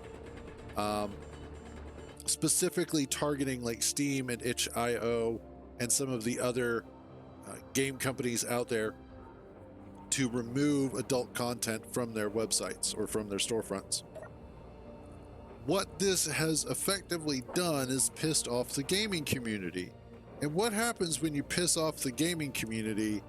We stop fighting each other and we start fighting the people that have pissed us off.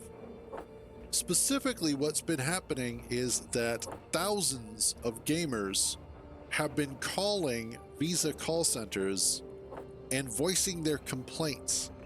They have voiced their complaints to such a degree that the employees at the call center are now actually starting to get pissed off to the point where they are yelling and screaming at the people calling in and telling them, stop calling us. And it's like, no, not until you reverse your, not until you reverse the decision, or at least Visa and your higher ups reverse it. And so this is actually a campaign that is working. I feel bad to a certain extent for the people at the call center because it's not their decision. They weren't the ones that made it. But it is necessary to continue to call in and continue to voice concerns if we want to change the decision back and try and fix things the way that we prefer. Because if Visa and MasterCard are capable of getting away with this, what winds up happening is that then sets a precedent that they can start dictating to anybody what you can and cannot purchase. And they'll say, oh, it's not from a moral standpoint, but from a legal standpoint. Well, no, it's from a moral one.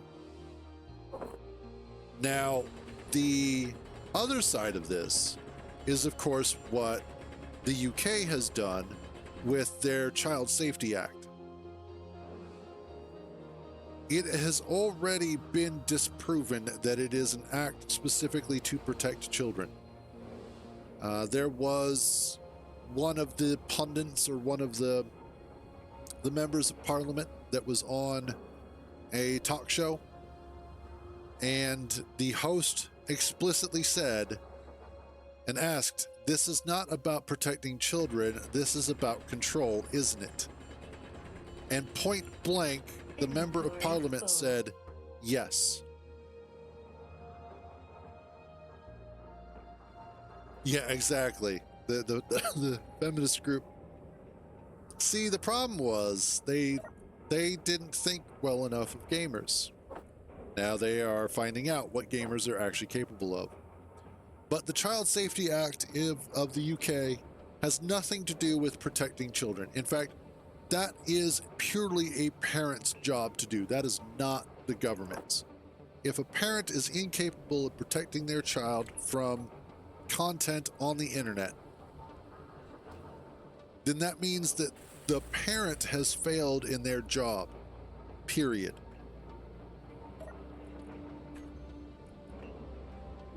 So with that being said, what matters more is that it basically, that is not true. I know that's, oh, wow, I've got,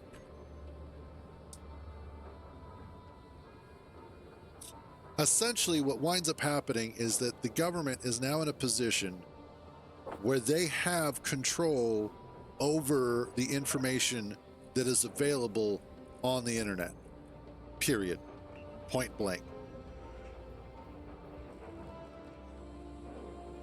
They can dictate what is and is not censored. In fact, they have already been pushing the boundaries of what is and is not available. Wikipedia and other such sites have had information about the UK riots censored. That information is not available.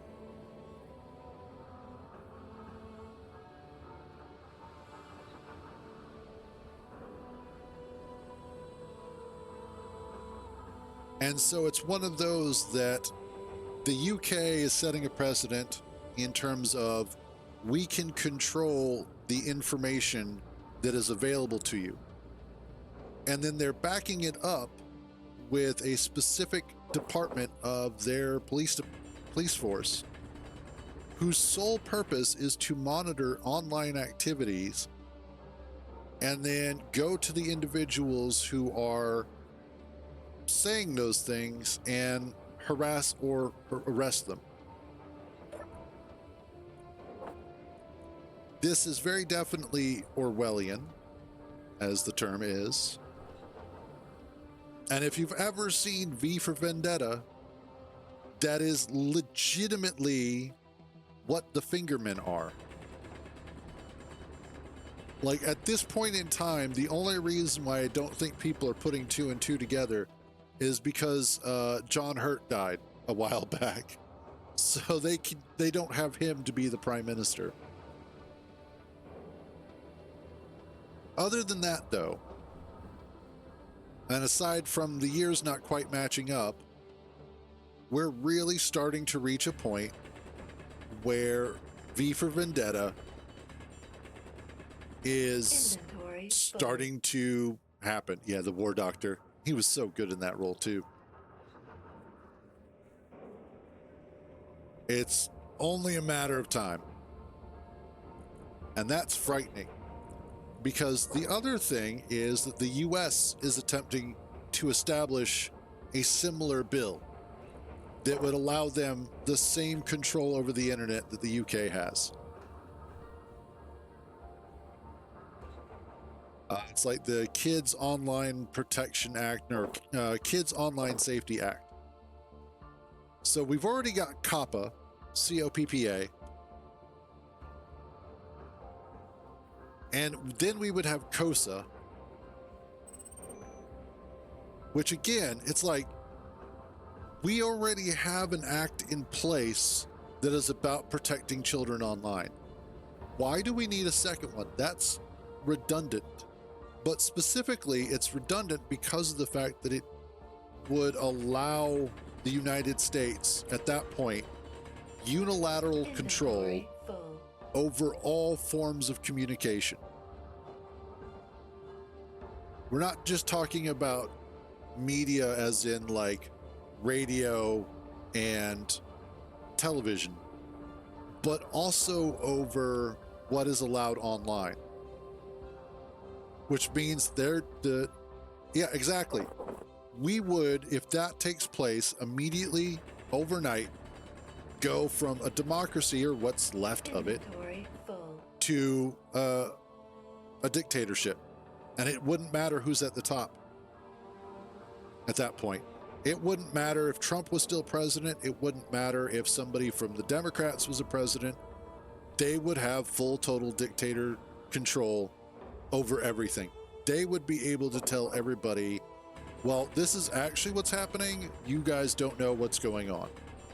Even though everybody would be able to look out their window and be like, but you're lying to us. One of the things that the UK is also trying to do, which I imagine the US would try and follow suit, is that the UK is attempting to ban VPNs. So that way you wouldn't be able to bypass the UK laws by just using a VPN. Inventory full. And that is scary. Because again, it's taking away more and more freedoms, all for the sake of safety.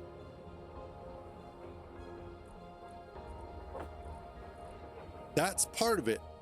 And I think that's the part that, everybody likes, everybody in the government likes to sit there and pretend like they have the greatest solutions to everything. But at the end of the day, they're actually creating more harm than good. They're creating bigger problems, and they're not bringing forth solutions that are viable. Japan is facing an issue that's interesting, and I think I've already mentioned this, but Japan has an incredibly low birth rate right now because men and women are not dating. Men are generally working anywhere between 12 to 16-hour days or more just to be able to make enough money. No, we haven't. Oh, shit. Yeah, exactly. But one of the biggest issues that they're dealing with is just the fact that the men don't typically have enough money to actually go out and date, nor do they have the time or energy. And so what the Japanese government has decided is that if you're a single male and you're not out there dating, they're going to tax you more money. And it's like, what? That makes no damn sense. You're going to tax me more money that I don't have because I'm not out there dating. And I can't go out dating because I don't have the money that you want me to use to go dating. The fuck? Further proof that some individuals have just completely lost it. And that the government is pretty much useless. Oh, crap. I can't make the... Oh, God damn it.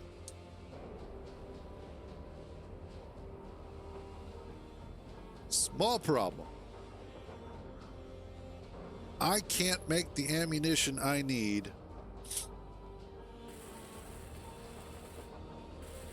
in order to use this gun that I just made.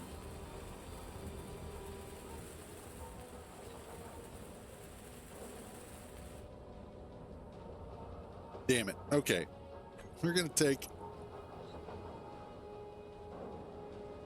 Not surprised. But I'm going to take a quick AFK. I've got some food waiting for me upstairs. I'm going to leave this paused because we've got those drones sitting over us right now, and I don't want to put myself in a position where they're going to ruin me. And of course, you can barely see the AFK for T. But like I said, I'm going to take a quick AFK. I should be back in just a few. I am going to go ahead, and apologies, I'm going to run a quick 1-minute ad while I'm away. So if you guys want to watch it, watch it. If you just want to step away for a second, go ahead, cool. I don't care. But, I got to do it because I got to try and make that money. Anyway, I'll be back in a few.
Okay, so sorry for taking just a little bit. Had to go ahead and get dinner started. Go.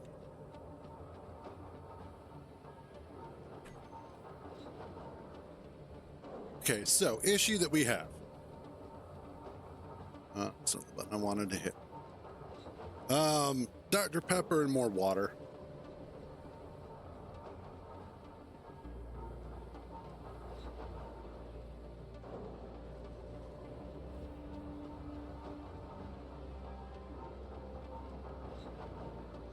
Okay. So I've got a situation. I currently have a turret that I can't use because I can't build the ammunition for it. I am in a situation where I've got 2 drones that are just being a pest.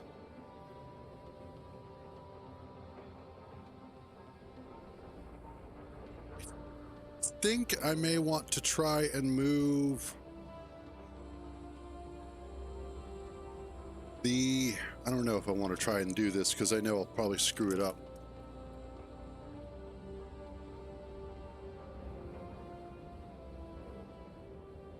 So what I'm contemplating is potentially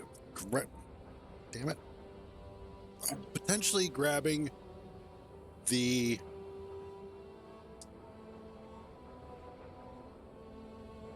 survival kit out of the escape pod and relocating it to this rover. Because at least then I can keep the survival kit with me at all times.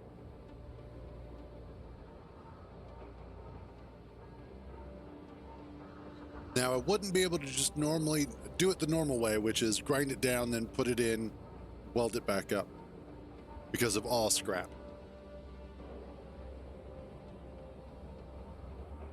Also, what's our battery at? Do I have a battery on here?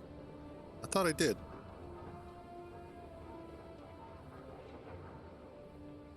Apparently I don't. I am running purely off of just... Okay.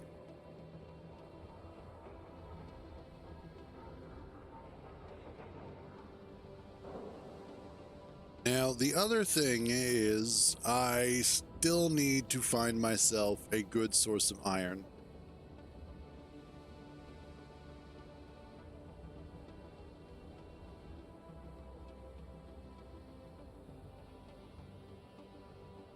I need to find... You know what? What all do we have in here right now?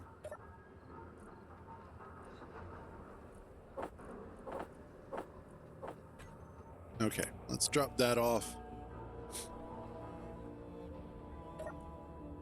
Drop this off. I also need to find some ice. Oh, is it over already? That is sad.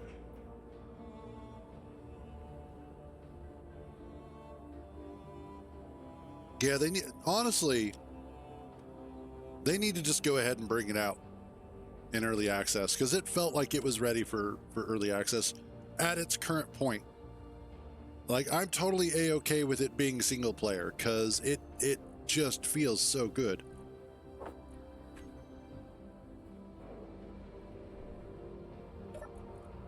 You're still going through that. Cool. Let's do some more of the magnesium.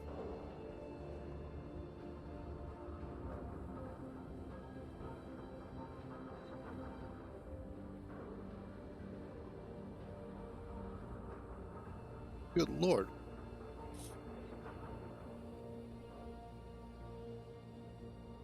Okay. I've got some water. I've got some food. I have a bad feeling about this, but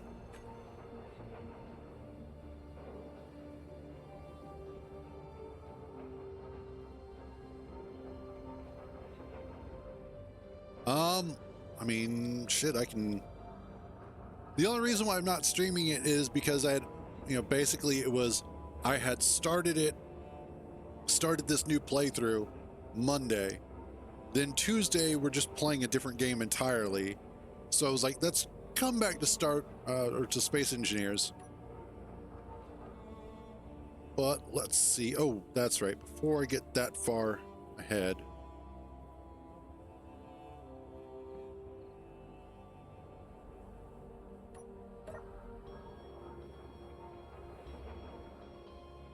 Let's do...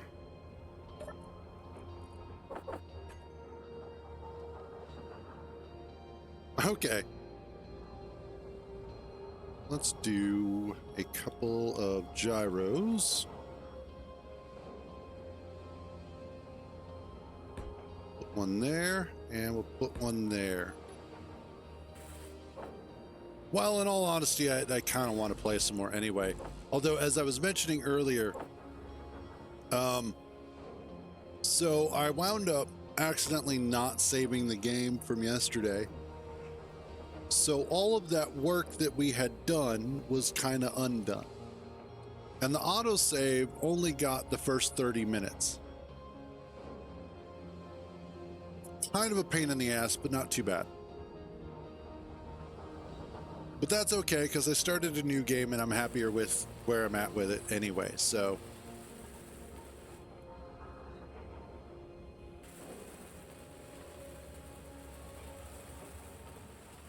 There we go. Now that I've got 2 of those on there, let's see about getting this welded up.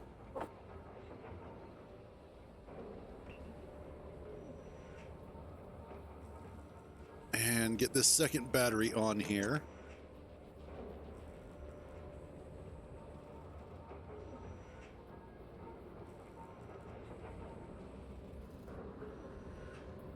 I might just get lucky and these guys actually wind up killing themselves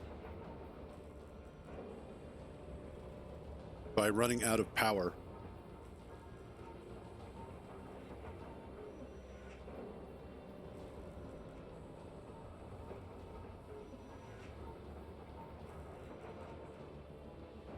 There we go.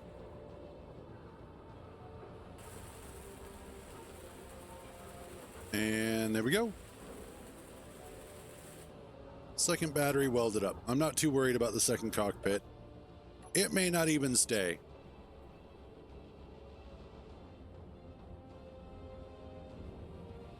Let's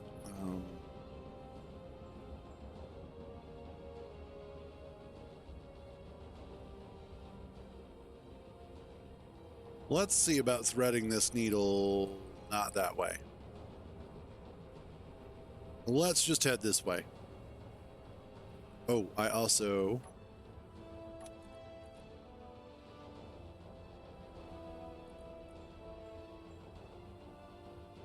Wheels. Oh, better yet, R3D is the name of the rover, because this is the 3rd rover, and so I'm just taking the third 3RD and kind of rearranging it. I think they call that an anagram. I might be wrong.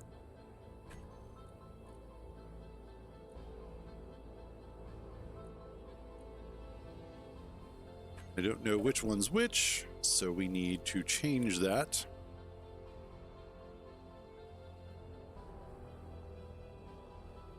There we go.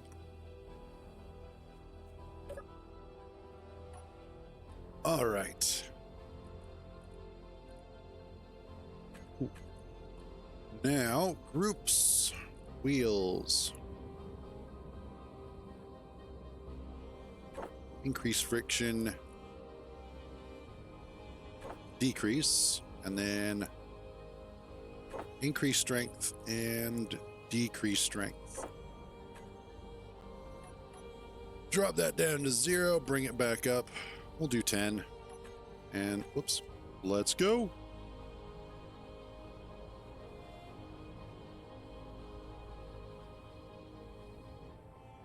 Also, let's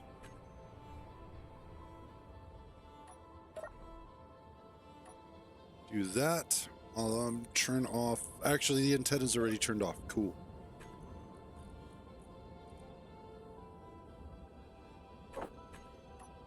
Turn off our antenna. All right, and hopefully we will be mostly invisible.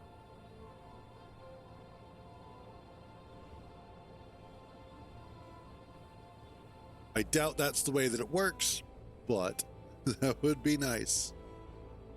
Now, I know for Reavers, if you have your antenna turned off, they will mostly ignore you.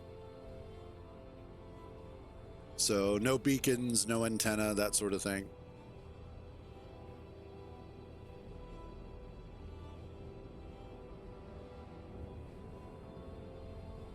No way to tell that you're actually alive.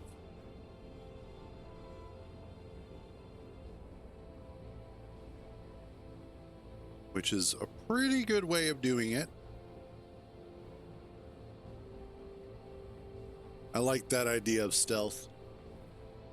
They'd have to visually see you. So basically, if you're within gun range, that, you know, that makes sense that it would be able to shoot at you. But if you're outside of that, and you're behind hills and whatnot, then obviously they shouldn't be able to see you and get triggered by you. Which would be cool if that's how it actually worked.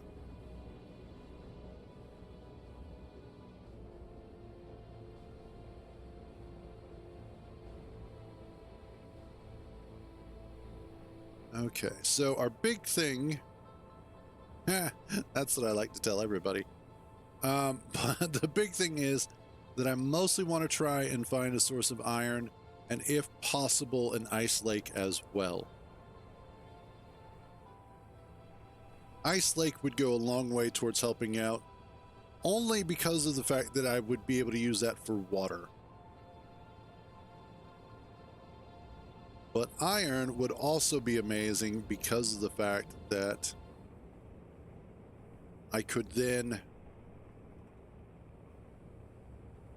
I really don't want to piss off Ember or... Oh, that's assertive. Okay, that's why the two were attacking each other.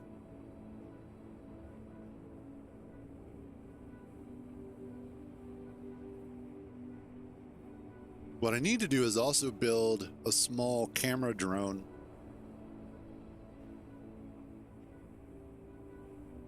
Like, I wonder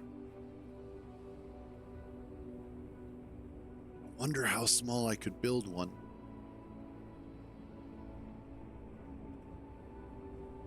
Because really all I would need is enough battery power to fly. Well, I could probably just use a regular battery, not a small battery, but a regular battery and small grid with a couple of flat atmospheric thrusters, a camera on the front, a remote control, antenna, and gyro. And that's all I would need. It doesn't need to be anything super fancy. It doesn't need to have weapons on it or anything. I just need to be able to fly it to certain altitudes for reconnaissance. It needs to be lightweight. And I could probably put a small connector on it so that I could reattach it to the base and recharge it if needs be, if it survives. Of course you show up over top of me. Because why wouldn't you?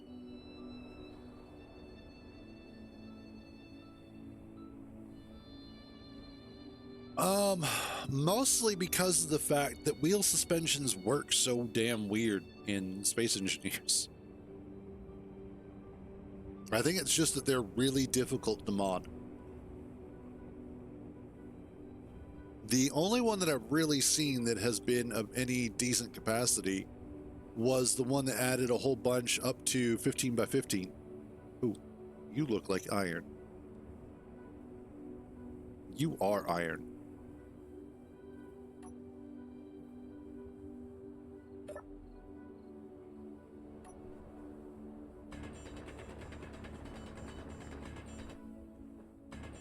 And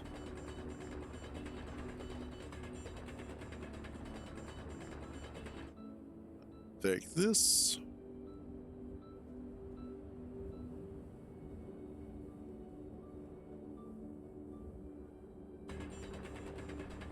And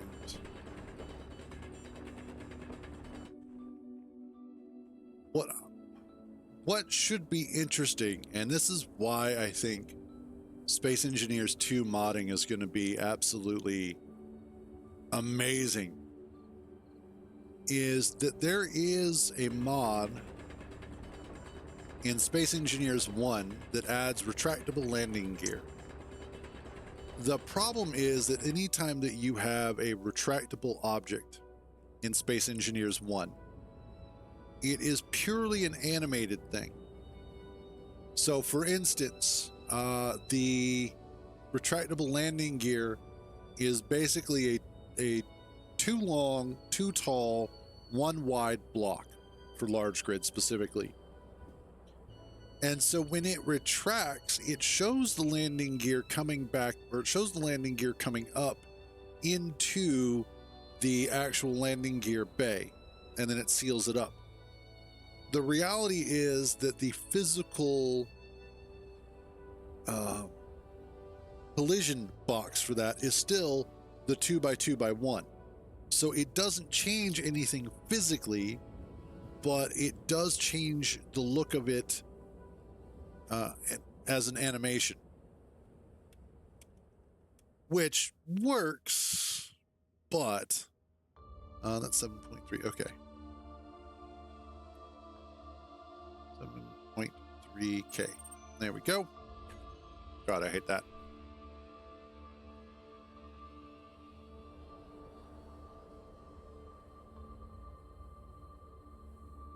I've seen a couple of the airplane wheel ones.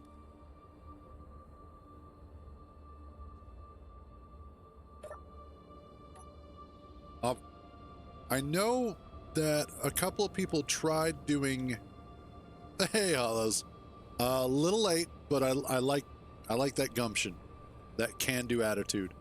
But as far as suspensions that I've seen attempted, I think some people have attempted motorcycle suspensions, which would be cool.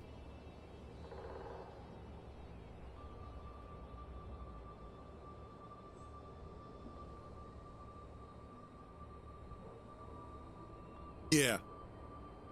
Well, and that's why I'm excited for Space Engineers 2 there, Coffee, is because of the fact that I think with the more powerful modding tools that are going to become available, that things like truly retractable landing gear are going to be a lot more interesting to work with. And I really, really, really hope that it turns into a situation where we do get that sort of stuff. Right now, the modding tools are kind of base level. There's nothing truly programmatic that you can do as far as I'm aware of. But again, I'm like you, I haven't delved too deep into the modding yet, because I've mostly just wanted to appreciate the vanilla aspects of it.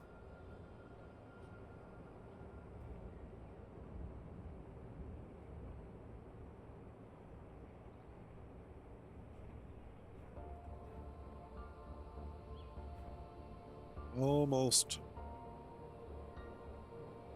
there.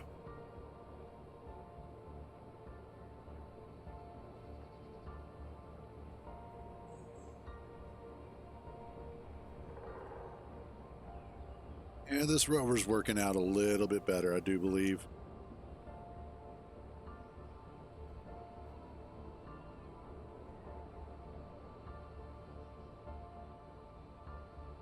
I think I'm ready for a new Space Engineers adventure is really what it comes down to. Ready for a change of scenery, so to speak. And it's one thing, like, yes, I could go ahead and I could download modded planets and I can download all different types of scenarios and whatnot. But fundamentally at its core, it's still the basic Space Engineers 1. And there's nothing bad with that, considering that there are people who have put in 10,000, 12,000, 15,000 hours or more into Space Engineers. You know, my little baby 3,000 hours, almost 3,300 hours. You know, that's cute and quaint compared to what they've done so far. But it also is a testament to how good the game is currently. But I think there's also a point where you're like, okay, I put in all this time. I'm ready for something a little bit more. I'm ready for that new adventure.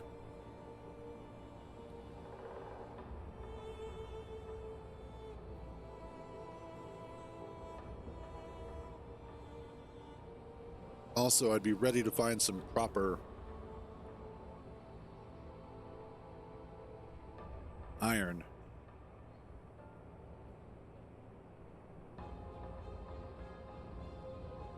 Let's head out this way. Let's go hit up the boulder. The boulder. That's fair.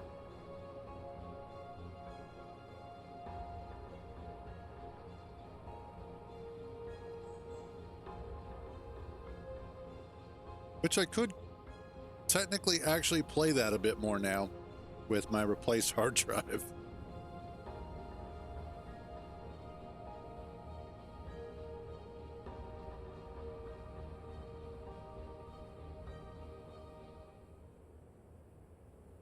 And there we go. All right, let's grab a little bit more iron here.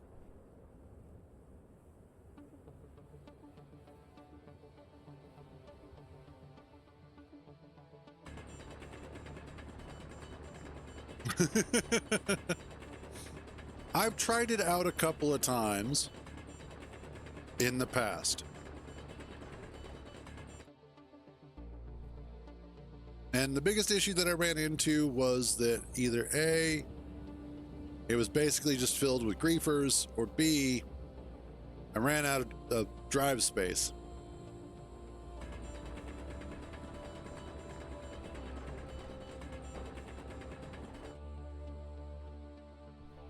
There we go.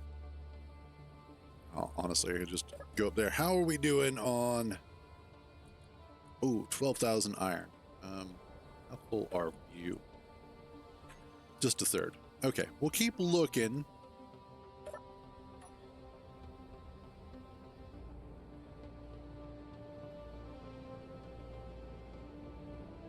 Let's see if I can split this down the middle.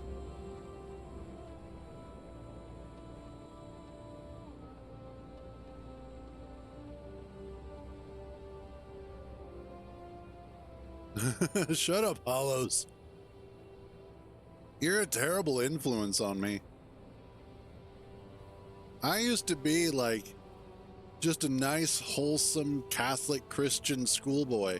And then I met you, and you make me think dirty things. You hussy. You harlot.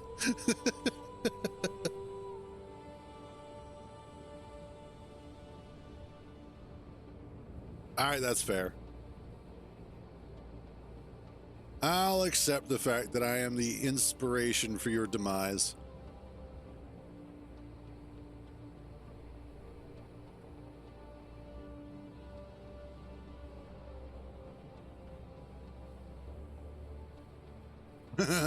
Whore. Yeah, but whore is just such a regular word. I always liked harlot or hussy better. Harlot feels so old school, and then hussy is very southern. But also, like, not quite as, I don't know,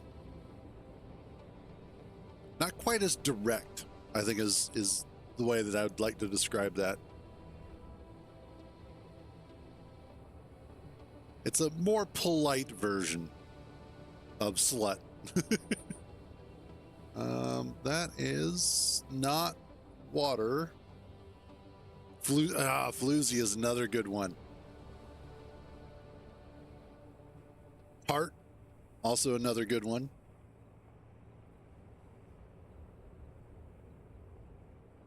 Like, we really used to have such amazing ways of describing strumpet. Oh, yeah, strumpet's a good one. Trollop, God. See, we kind of lost the ability to insult people in the most endearing ways.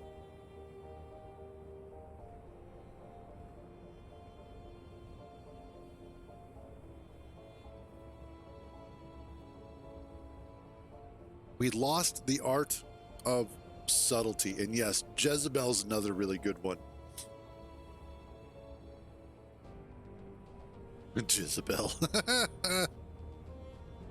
Kinda sometimes. Ooh, I need to be careful.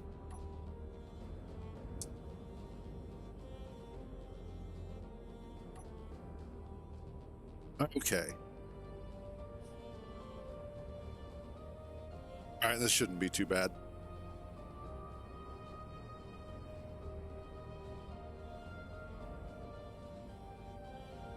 I already said tart. Ran a little bit jagged here. Flip. No, shut the fuck up.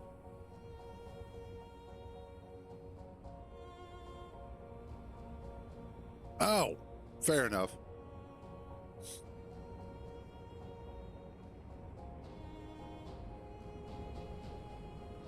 Okay.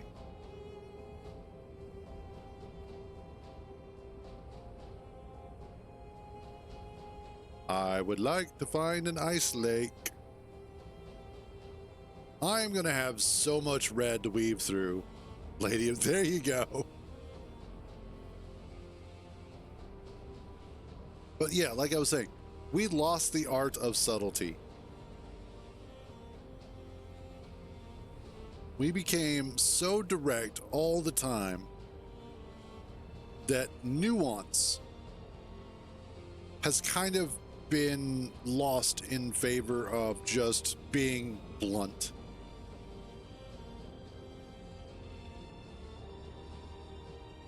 Because it used to be even the poor, those that could not get an education, were still adept at being able to maneuver through language with a certain grace. Not always, but generally speaking. Oh, terrain, why are you like this? I should be able to handle it, though. That's why we got the big 5x5s.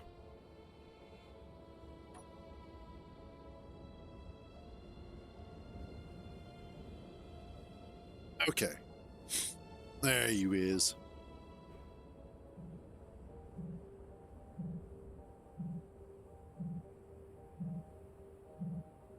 And... ooh.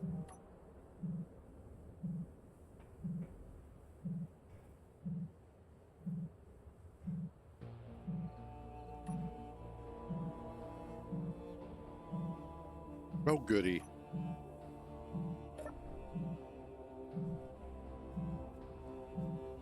Button is right here. Awesome. Don't know if I got anything. Awesome.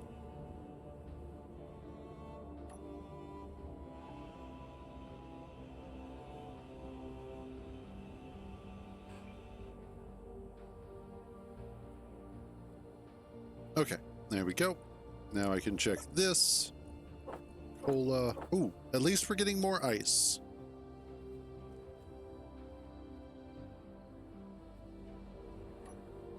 Have some water.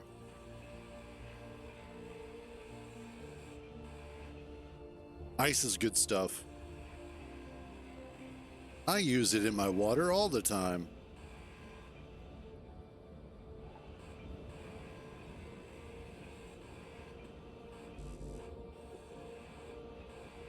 And yeah, fruit flies. I hate fruit flies.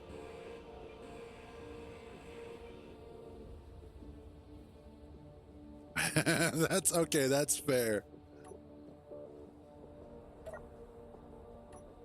Okay, let's get down here. Speaking of,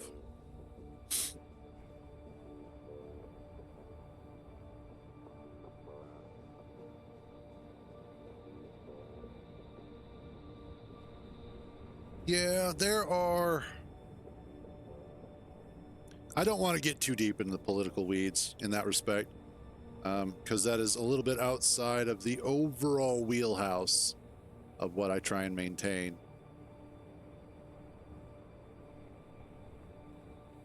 True. Anytime that you leave food out. No, that's fair, JD. You're fine. You're fine. I was making sure that I didn't start up because I very easily could. That's part of my problem. It's very easy for me to get started on something and then realize I probably shouldn't be talking about that because it's really not important to what I'm doing. I have a habit of doing that, mostly to fill in empty air or just to have something to talk about.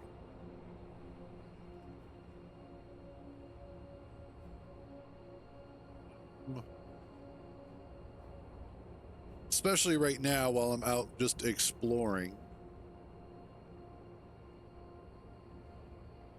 Which is sometimes a little bit boring. But it is slightly better than whoring. Or laying in bed and snoring.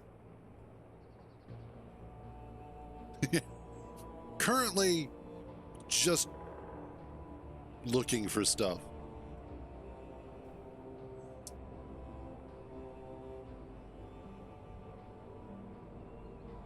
Like I said, out trying to find an ice lake.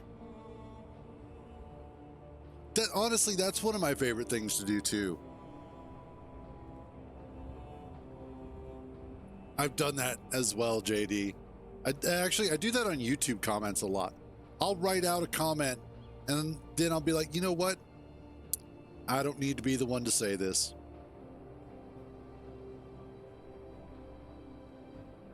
Yeah.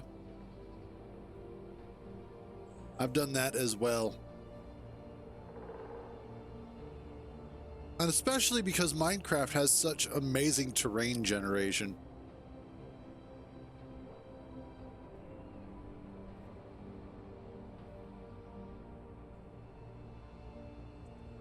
Okay, seriously?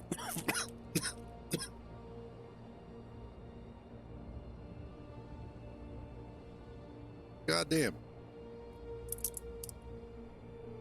The moment I stop sucking on a cough drop, the cough is like, oh, hi, free real estate. I don't know. I have had this cough for about a month now, give or take. There it goes. So I don't know what the issue is.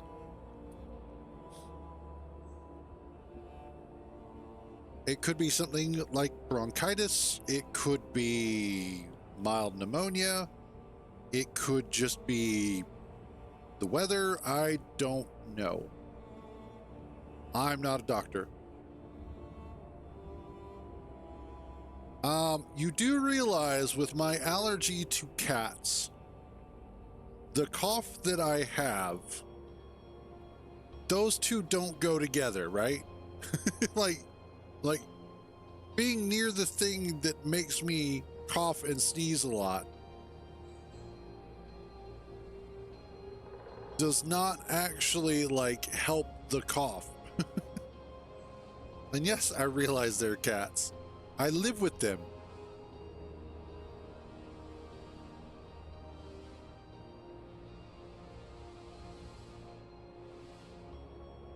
Well, it's a you problem because me not going to open the door. So now you has the problem.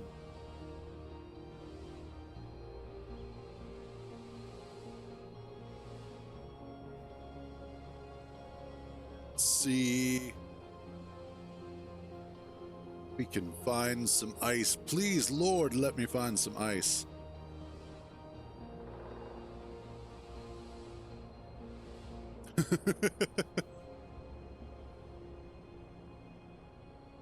Well, that's a you problem. You wanted to open that can of worms. The worms are now out of the can. Bone apple teeth.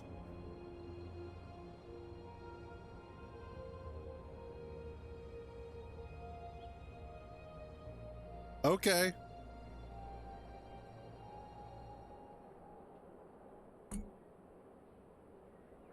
Oh, no, no, no, no, no, no. That way bad. That way very bad. This way also bad.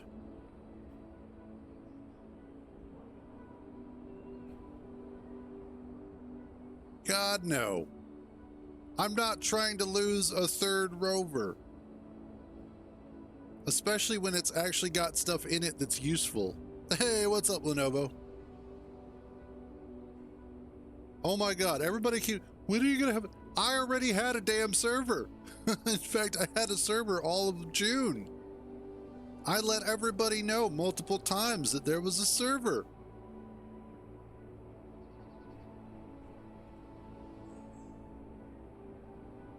I've already done that. But if I do it again,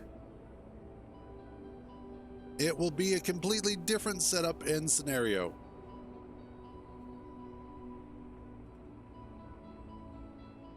All right, I could try climbing the mountain. I really don't want to, but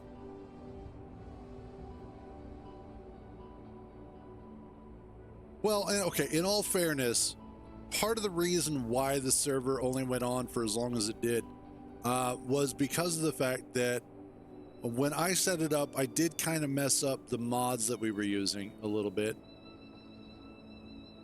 Potentially ore down there? I can't quite tell. But also, it just so happened to coincide with the release of Dune. And I don't think anybody realized just how popular Dune was going to be and how much time it was going to suck up.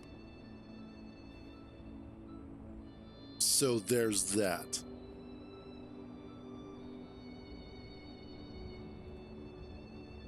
All right, let's see if we can kind of snake our way around some of this stuff. But also, in order to run a server that has any of the power that we would need for the kind of server that we would want, it is a situation where I would want to run the hardware myself. Because the cost to run or to rent a server that is going to have enough slots for players, enough power for scripts and mods, and all of the different types of building styles and whatnot, all of that, actually, you're probably looking at close to $70 to $80 or more per month. And that's expensive. And there's still no guarantee that you aren't going to have problems. So if I am going to run another server, I am going to run it on my hardware, period.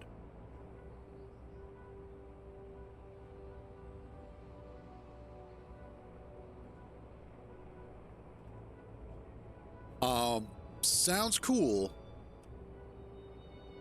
I know, right? But again, I would much rather run it myself. If I'm going to do another one, then I'm going to do it. I want that level of control over it.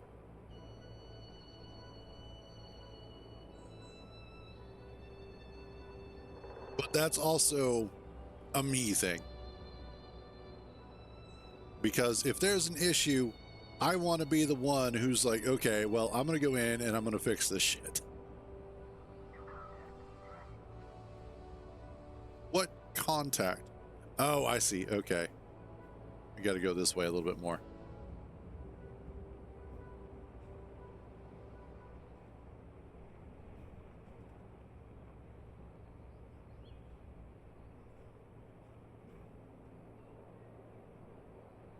Hey, what's up, Tommy?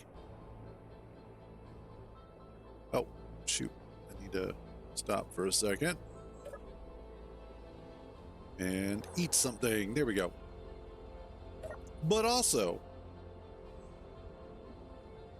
with the latest bout of server shenanigans. It also brought me to the realization that I am not good at the type of multiplayer space engineers that people are expecting. I think is kind of the best way that I can explain that. Ooh, what's this over here? Oh, that's fair. Oh, another silicon rock. God, there's so much silicon. Playing space engineers, there's a certain expectation that people have or that they form as to what I would be like if they were playing with me in a multiplayer scenario. I don't play like that. What I was hoping for out of the situation was that people would do their own thing, that they would want to go out and build stuff wherever, however they wanted. What wound up happening is that everybody congregated into a single point, and this is, I'm not criticizing anybody here. I want to make this clear. All I'm doing is making an observational point. But what wound up happening was that instead of everybody going out and doing their own thing, the majority of people that were on the server congregated in one spot and then kept looking to me to tell them what to do. And when I'm working on projects, I don't have a plan. I have an idea, and then I just work on the idea. So it's difficult for me to go, I need you to go do this, or I need you to build things this way. I need you to go do A, B, or C. So that's just one of those things that, because I don't generally have a plan, I don't generally have something that I can point out and say, you go do this. It's difficult then for me to do multiplayer that way.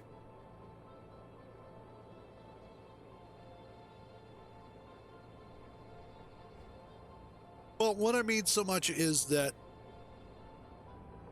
everybody goes and does their own thing only in the way that they're not all specifically reliant on me to dictate what needs to be done.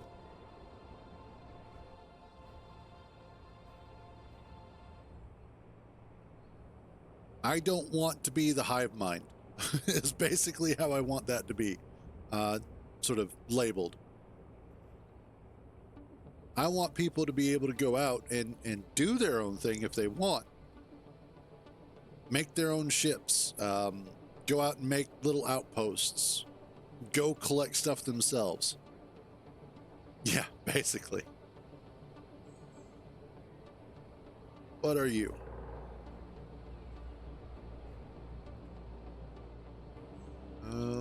More silicon. I know where more silicon is than anything else in this godforsaken game. But therein is also part of the problem, part of my problem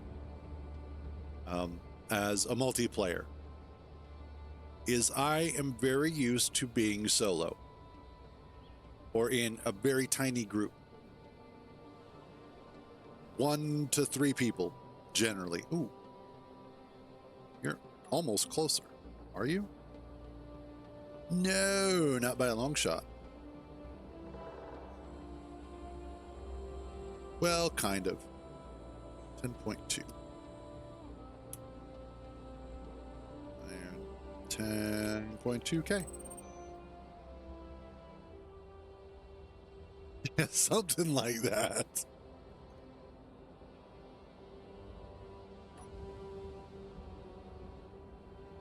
Now, again, this is also my fault.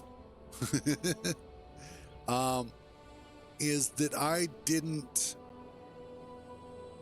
put the server together with enough idea in mind as to what we were attempting to do. And I also screwed up the NPC provider mod.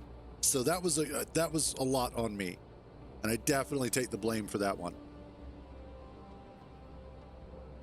So lessons learned in that respect, although I also find that NPC provider was not, and it's even in single player, providing enough of an enjoyable interactive experience to make it a long-term thing.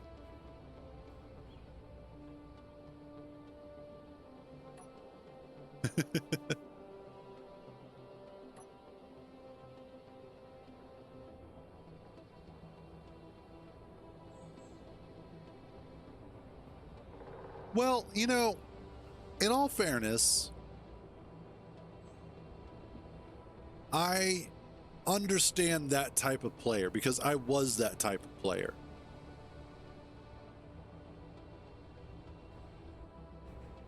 One of the reasons why I sometimes play Grand Theft Auto is not so that I can interact with the other players, because I mostly don't, but it's so that I can have that sort of background white noise of activity, of knowing that there are other moderately sentient creatures around me.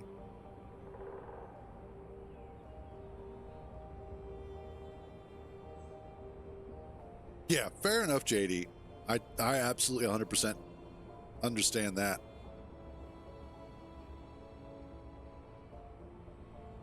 But like, that's part of the reason why I play GTA to this day, is not because I'm trying to complete anything, but simply so that I have sort of that background radiation of human energy.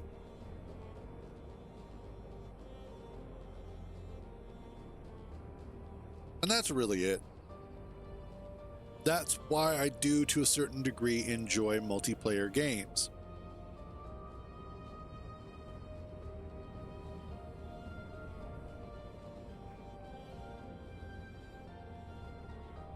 And that's okay. So that's a fair point. In those sorts of games, activity generates traffic, traffic generates lag, lag is bad for everybody.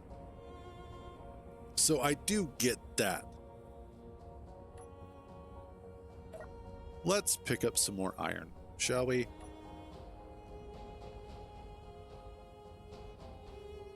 It's not the same one. Okay.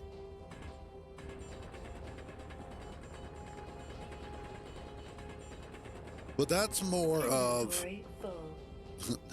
that's more of a technical aspect, a technical drawback rather than a social drawback.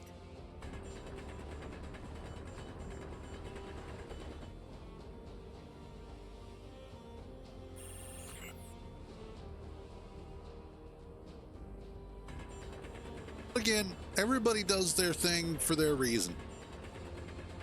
At the end of the day, we all play games to have a good time in our way. And I think really the most important thing is, as long as our fun is not directly ruining somebody else's, that's fine.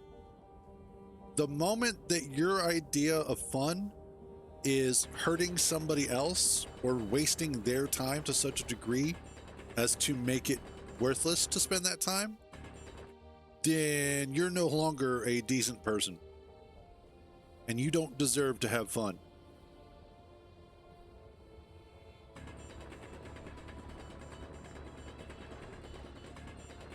There we go. Exactly. Rust players, certain players in Star Citizen, certain people in Grand Theft Auto. There are lots of good examples of those sorts of players.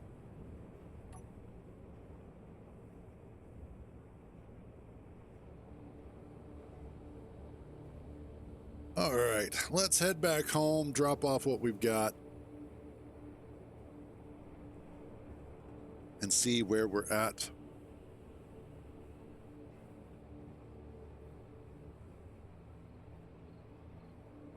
That's magnesium.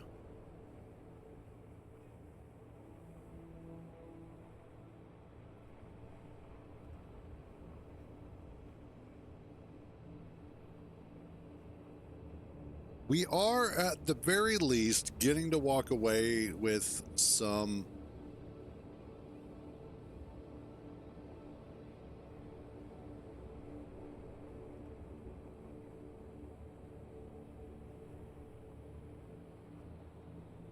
oof. That sounds like a hell of a missile launcher. It's a research base over there.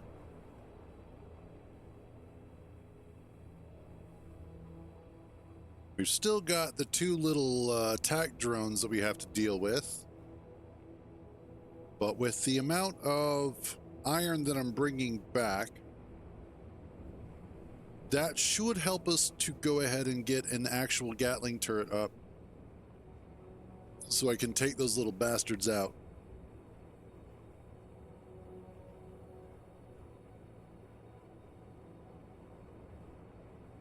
Make sure I'm not getting too close to that territory defense system. We are getting a lot of red around us. That is going to be a problem.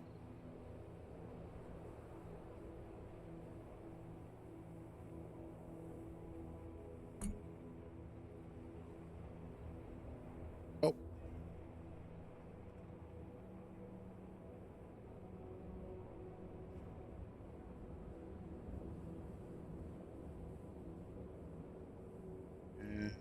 Yep. Okay, we're good.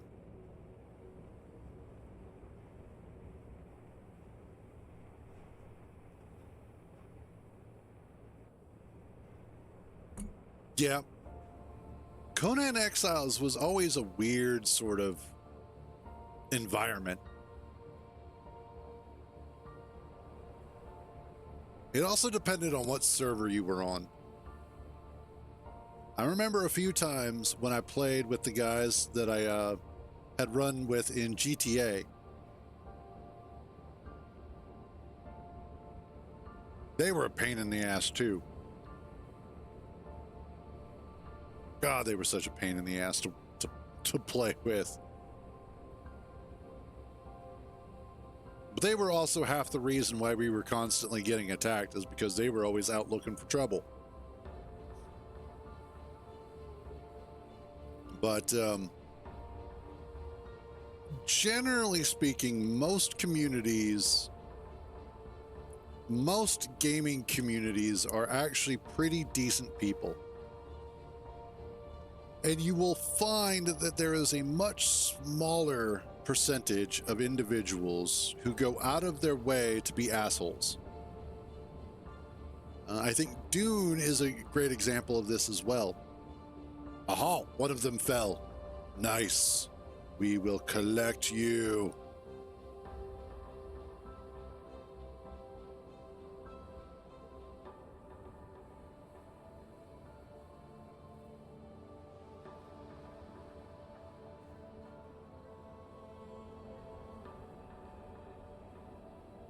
There we go.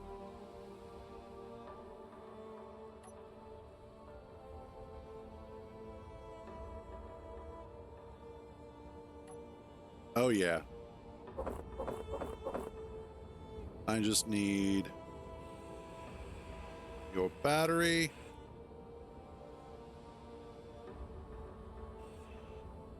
Awesome.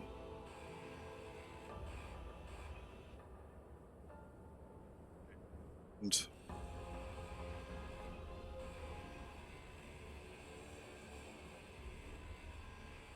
I know I probably could, like, try and salvage this, but it's just not worth it right now. But the private server cluster that we're on in Dune Awakening, everybody's really chill out in the deep desert. Because everybody's out there for basically the same reason, and that's to get away from public servers and the bullshit that's on there. Nobody wants to deal with it. Everybody just wants to hang out, have a good time. But recently, we got a couple of guys that are out there now that have decided that being chill and peaceful just isn't what they're all about. They want to actually fight people, and they're like, I don't care what you say, I don't care how peaceful you think everybody should be, we're gonna start fights. And of course, I'm like, great, now you're gonna put us, the rest of us, in positions where we now have to worry about everybody else. And it's kind of frustrating because for a while now, there's been no problems. Everybody's had a good time. Everybody's gotten to know each other. And now we have to worry about everybody that's out there because there's no way to identify each other effectively.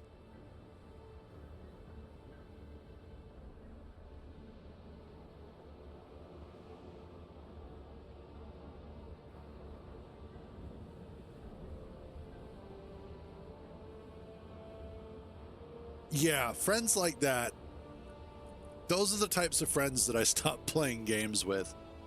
I'm like, you know what? We don't need to be friends anymore.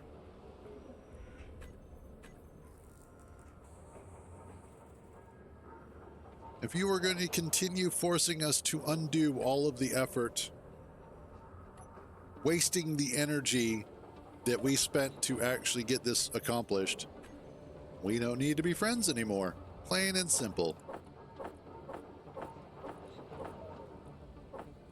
Let's collect all this crap.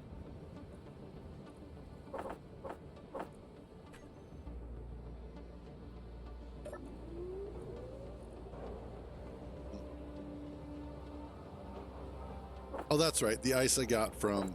I was like, where did I get the ice from? And then I remembered, oh, that's right.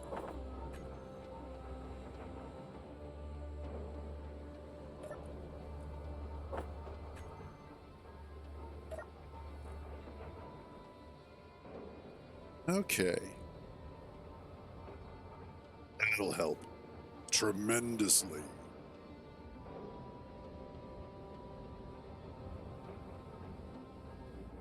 Let's see. Let us check on... Like, funnily enough, as I've gotten older, my desire for PvP has diminished greatly. Every once in a while, I don't mind it. And GTA, I actually really don't mind it. I kind of enjoy every once in a while getting into a good fight on GTA. But that's like the only game where I actually really enjoy it. Every other game, I tend to just be like, you know what? I don't like this. It's not fun. I'd probably still enjoy it in Battlefield if I actually decided to play Battlefield more frequently. Those sorts of games where it's just a big giant mob of people that are all playing, I kind of enjoy that a little bit. But overall,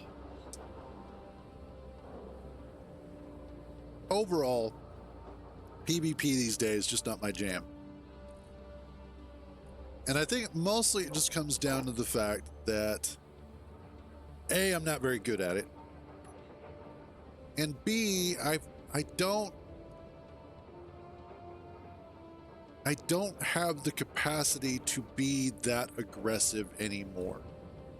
When I was younger, yes. When I was, you know, a teen on up into early 30s, being that angry and aggressive and mean, which is kind of what you need for good PvP to a certain degree, that was something that I was still capable of doing. But then as I got older, I lost, you know, into my 40s, I've lost that meanness, that need to crush people. Even though I've always tried to be a good sport about things, I've always done my best to try and maintain a level of good sportsmanship. There's still that little bit of animal aggression that's necessary. and I just don't have it like I used to, which is why I stick mostly to single player games, because I don't need that. And I got tired of hurting people. That's the other thing.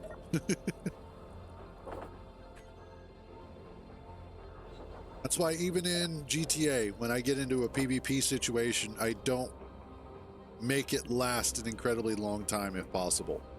You know, I'll trade some gunfire periodically. If I get a few points ahead, I'll then say good fight and then try and get out of the fight.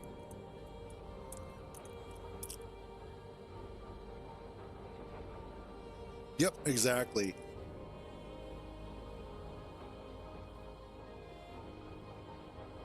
Yeah. And that's exactly it. To turn off progression, yeah. If you go to, I'll go ahead and show this, because I'm wanting to switch games anyway. But if you go to your save and you go into edit settings and then advanced, then come down to enable progression and uncheck that. Then once you've done that, hit OK and start your save up, and you will have no progression.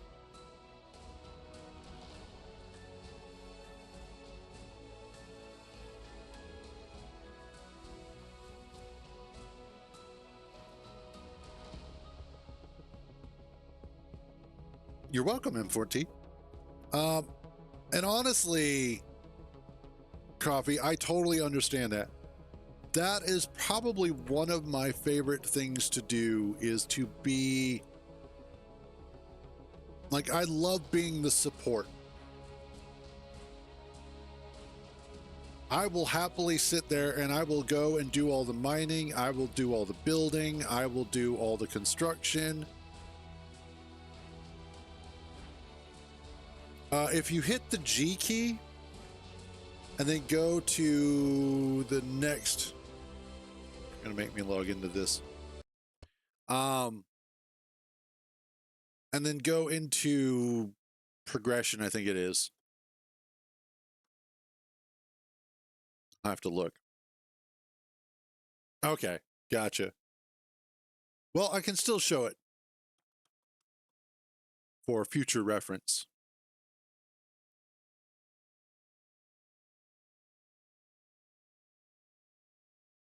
But yeah, I've always enjoyed being the support. Like, even in like MMOs and whatnot, I enjoy playing the healer role or the buffer.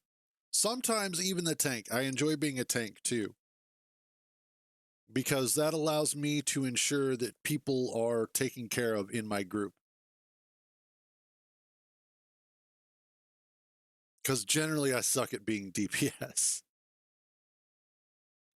But healers are fun. I've always enjoyed that. Excuse me. And the same thing with space engineers. I thoroughly enjoy being the person building the base. You know, if you need a vehicle to be built, I'll happily build that. That sort of thing. Which is why it's like, which is why I had so many issues on the server, because it's like, I'm building the stuff so that you guys can go out and do the things. Now, part of the other problem was that the planet we were on sucked. It was pretty, but it sucked. And I think that was part of the problem.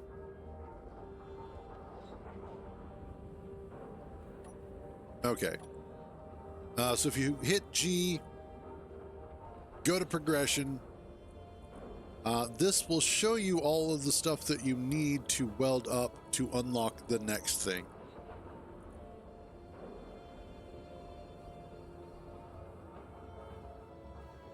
which their progression chart is a little funky, but you know, it'll be interesting to see what Space Engineers 2 progression is like.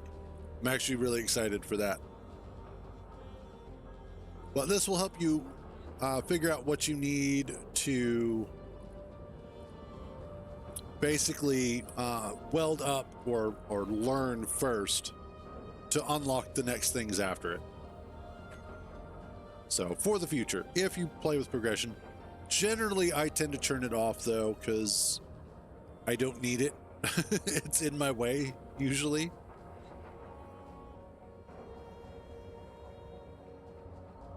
Okay, but anyway, like I said, I was going to switch games. Although I'm not sure what game I want to switch to. We could go ahead and switch over to StarRupture, because I think the playtest is still running.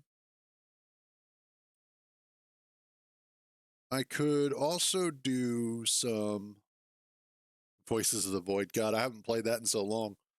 I don't even have it all set up. I might do that later, and like later this week or next week, because that is a good idea.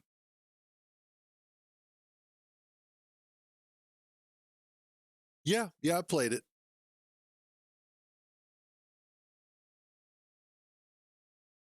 Yeah, I played it.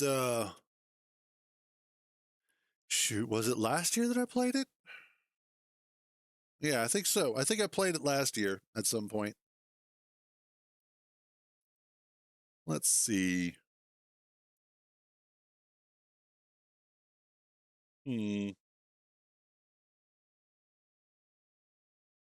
Not generally.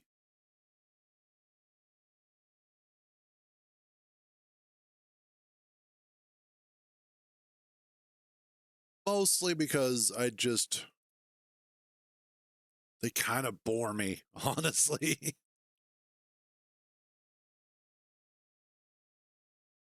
What am I looking to play?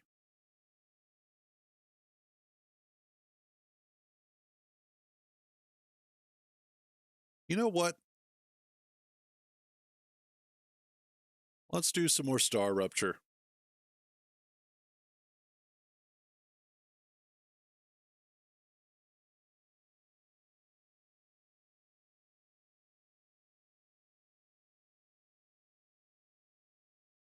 StarRupture.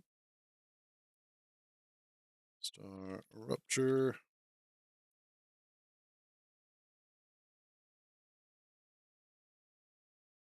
God, I hate this. You go to update what game you're playing in OBS, and it immediately switches back to the previous one. And it's like, no, I'm playing this game now.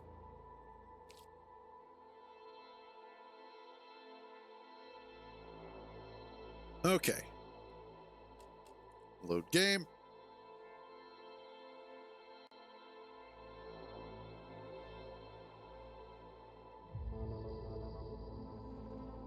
God, the music in this is so good.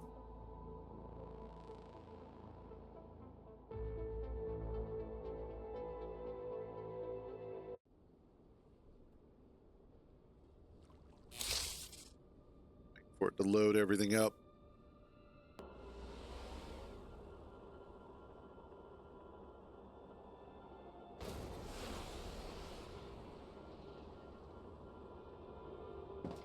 Okay. I think one of the biggest problems they have is the fog in this game. It generates a lot of graphical lag. I've noticed. The various smoke and what. Future Health Solutions is now receiving all requested items. New rewards and tasks are waiting for you in the terminal. Thank you. God, you're so excited about that. That's the regeneration. Nice. Next is the food station. Or I could go with the fabricator. I think the fabricator is the direction I want to go in. So, and that was again Selenian? Yeah, Selenian. So we're going to go with Selenian. Whoops.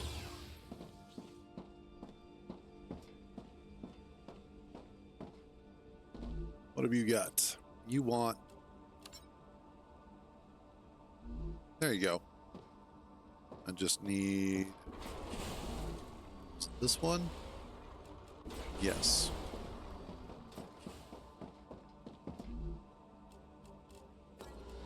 And there it goes.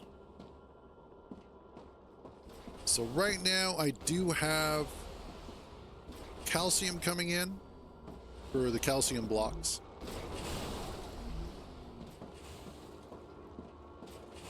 I've got wolfram ore and I've got titanium ore coming in. So all three of those are doing their thing. Ah, there we go. Low hydration.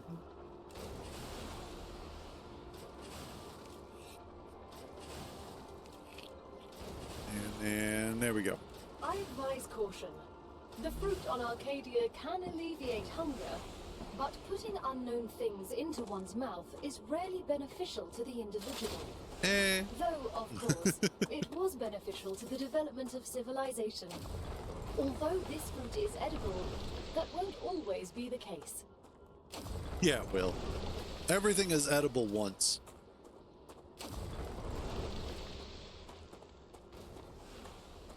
Where's that last one? Ah, there it is. Got it.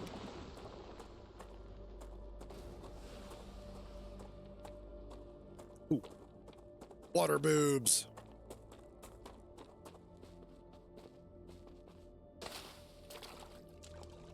Come here. Indeed.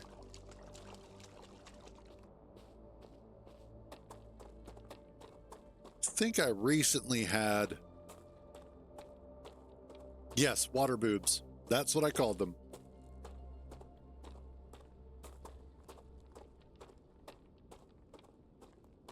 And... oh, yeah.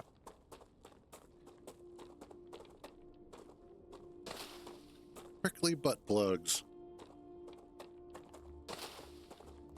Corn dildos.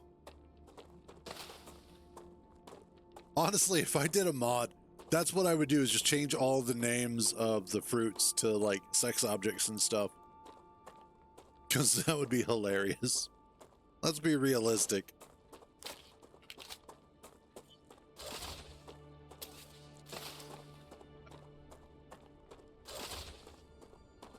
Do that.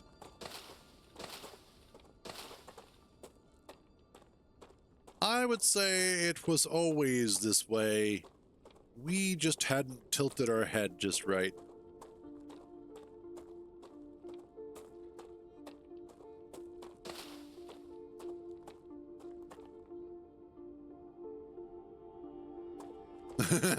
That's true. StarRupture, that's what I call it after Taco Bell.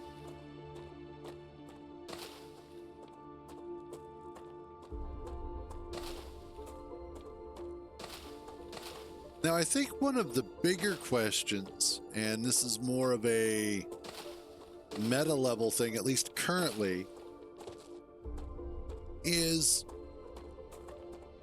it more practical to build a bunch of smaller sort of substations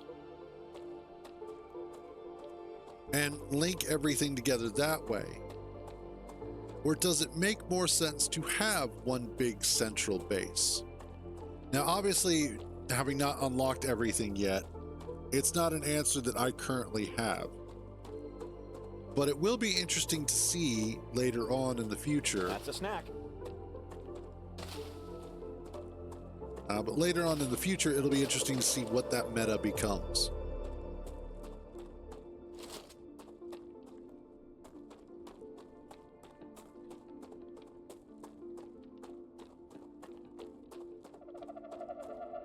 Okay, give me this.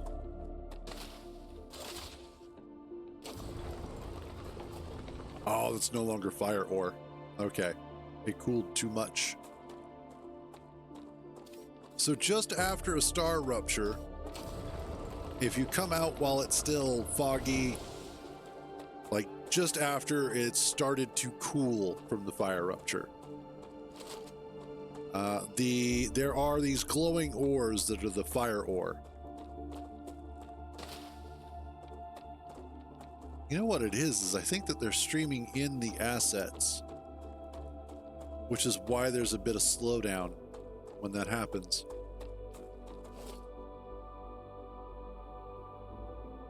You enter certain areas.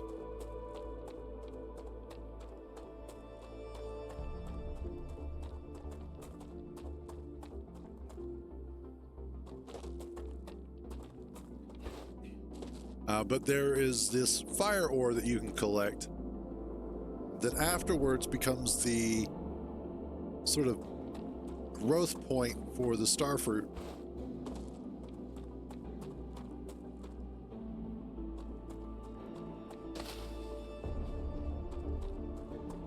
What's up here?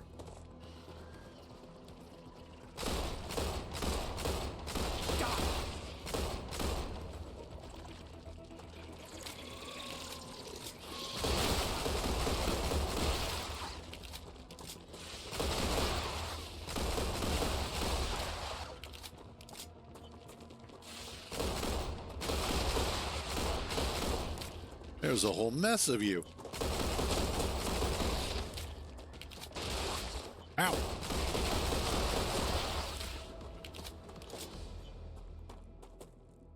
Get out of the infection. Holy crap. Those guys suck. As in, I hate them.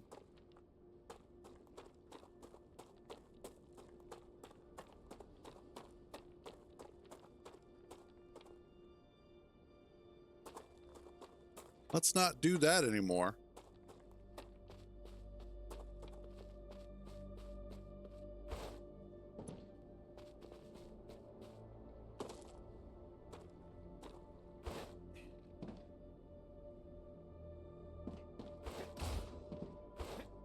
Let's see.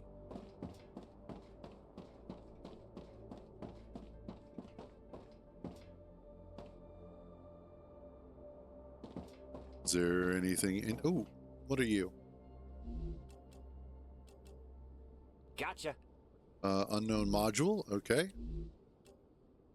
Synthetic silicon. Cool. What else we got? What was that unknown module? Damage tech of unknown origin. Okay, cool.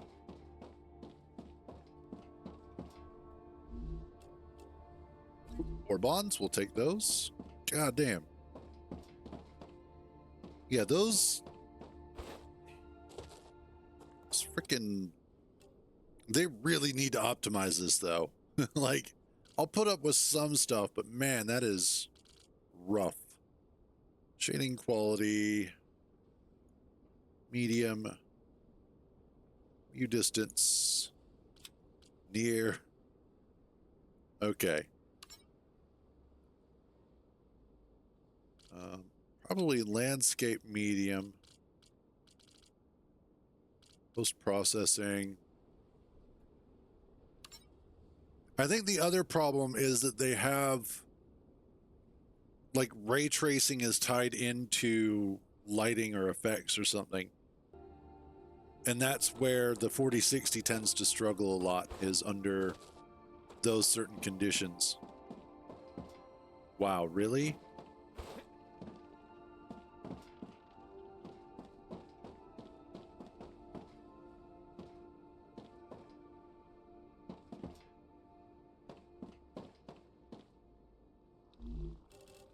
Oh, sure.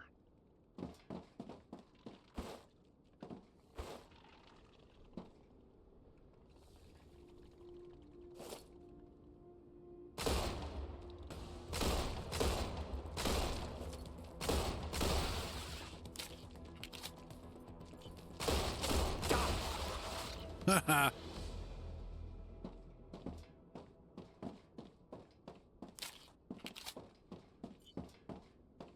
What have you got for me?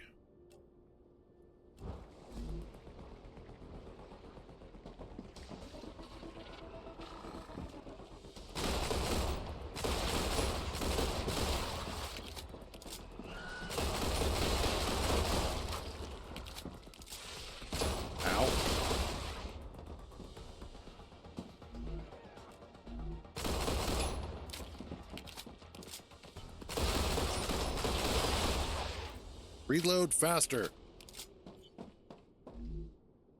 Respawn slower. Stabilizer. Ooh, I need that. Tablet.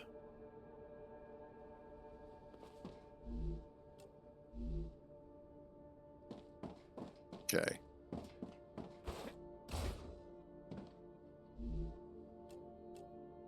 Titanium ore, calcium block, calcium powder.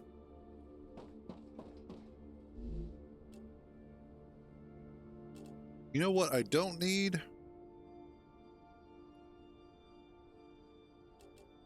Drop. I'll take that. Calcium ore. Okay. Excellent work. The Selenian Corporation thanks you for your shipment. Ooh. Your rewards are waiting in the corporate terminal. Drop that.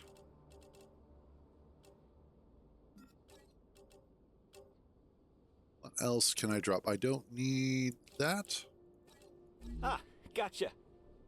Ooh. All right. Let's see about heading home, shall we?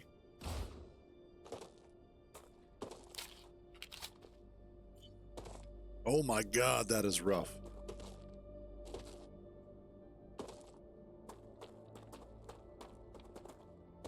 I don't know what could be causing that either, because I know it's not a graphic issue. And it shouldn't be an SSD issue, because I'm running it off of my M.2.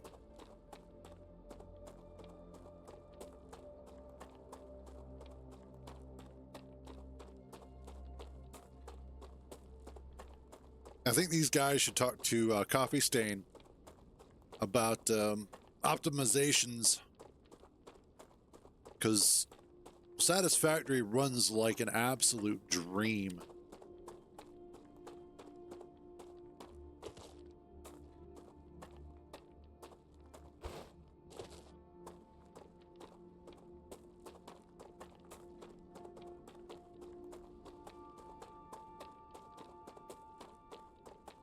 All right.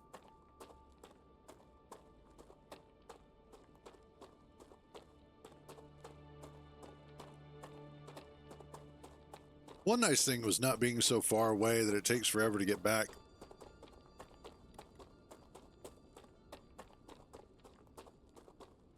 As far away as everything looks, it's not so far away that it takes forever to get from place to place.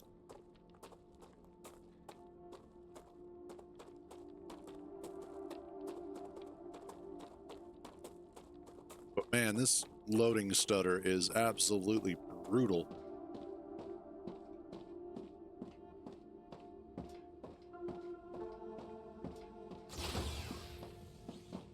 All right, analyzer. Analyze you. Another great day for science. Analyze you.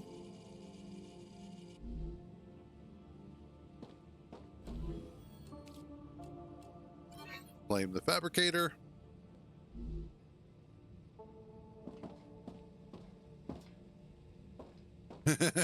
Awesome. Oof. Holy Jesus. Okay. I don't think I'll actually be able to play this much longer because this is starting to get ridiculous. I moved like 3 feet one direction and all of a sudden it's loading really horrible stuff. So, all right.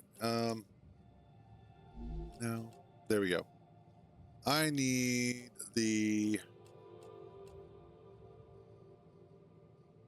fabricator. The fabricator goes outside. Never mind. Smelter, fabricator. Okay, yeah.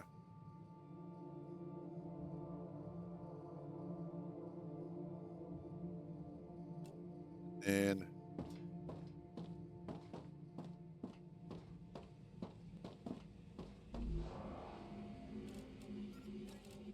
could have done that. Yeah, Jesus. I'm legitimately not doing anything else on the computer other than streaming, so I don't know what its issue is.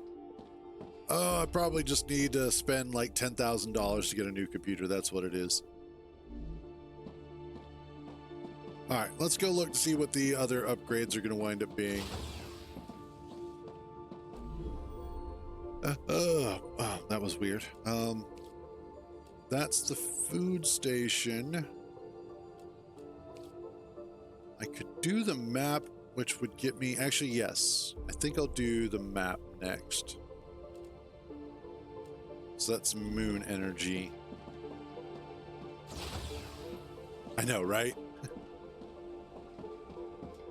Who do I think I am? That requires wolfram wire. So...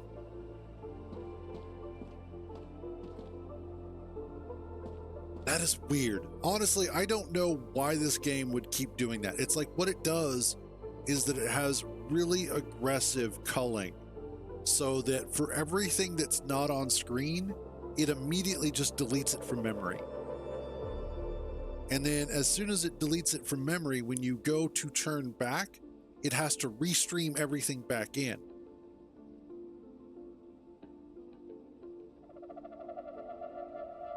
I'm just, it's a critique. That's all. It's feedback. All I'm saying is it's a little aggressive.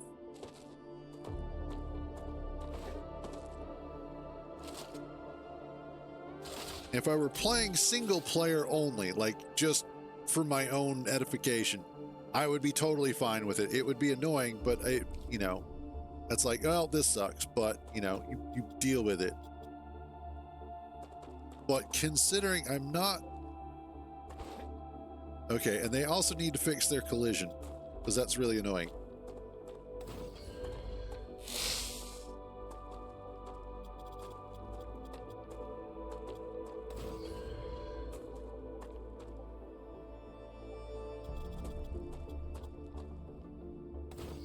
Jesus. Oh.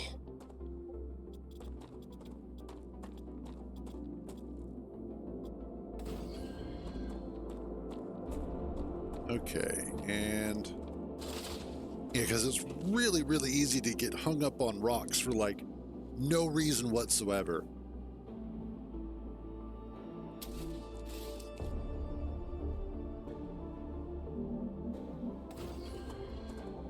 Looking at the damn ground, why am I having problems?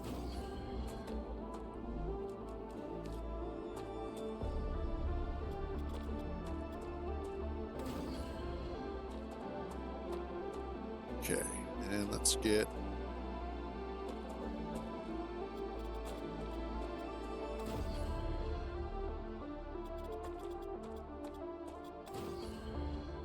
There we go.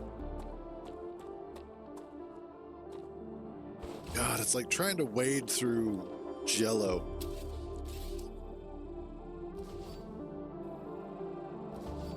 There we go. Okay. Go away. So the next thing that I want to do is I want to set up you guys here.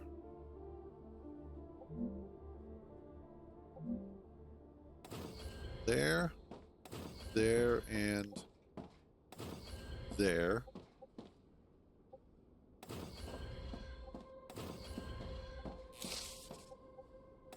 And there. Okay. So the reason why I'm setting this up is so that way I can do this.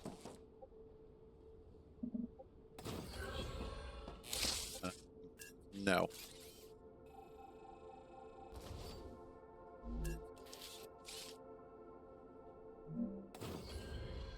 There we go. Nope.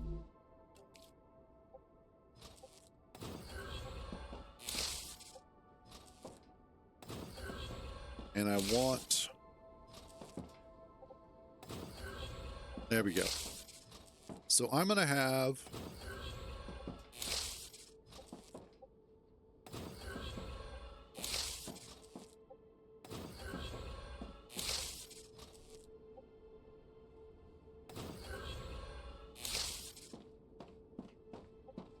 Yes, okay.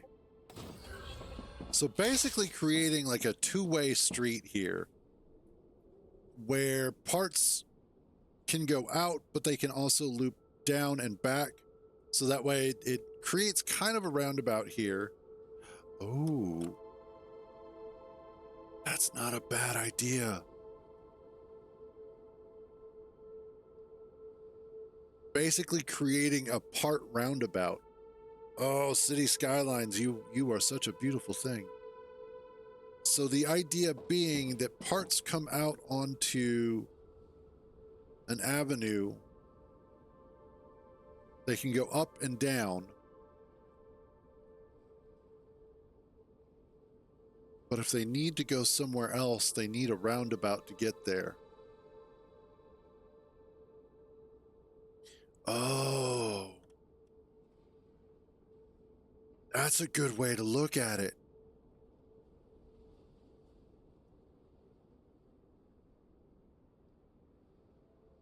Instead of looking at it like a traditional conveyor-based game like Factorio or Satisfactory, look at it more like a city builder.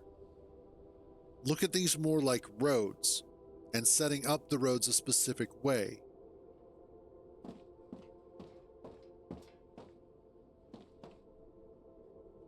Oh, yes.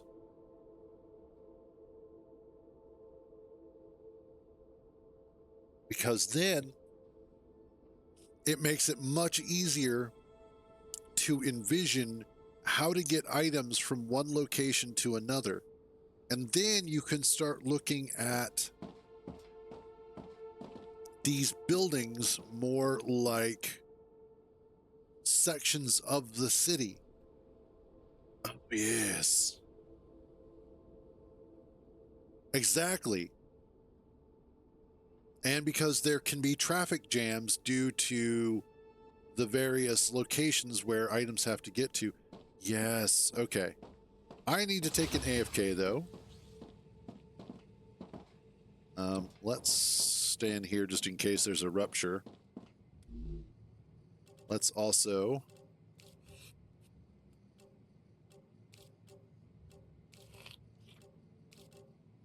get fully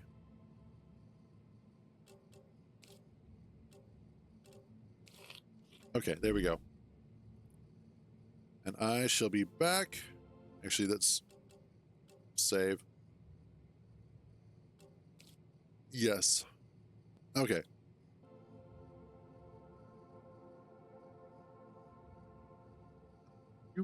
You. Okay. And I shall be back in just a few.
I am detecting increased Raptura activity. I recommend finding a safe place.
Raptura's core is unstable. Head to safety immediately.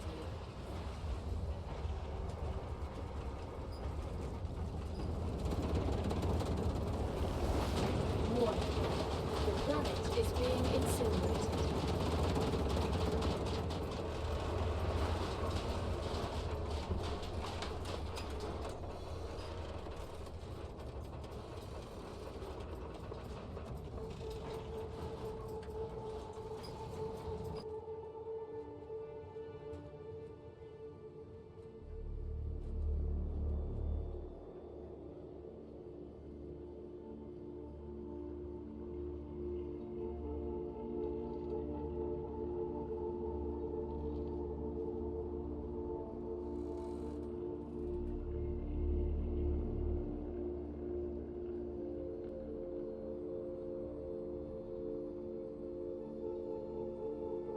Planetary temperature within acceptable parameters.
Yeah, I'm back. And yes, I kind of figured I was coming up close on an event. Like I could just kind of feel it in my bones.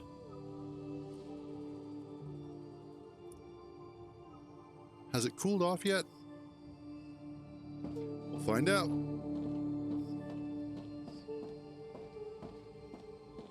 Right, exactly. Okay, good.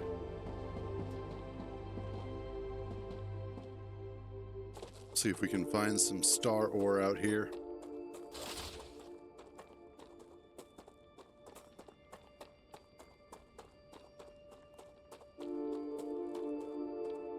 Yeah, basically.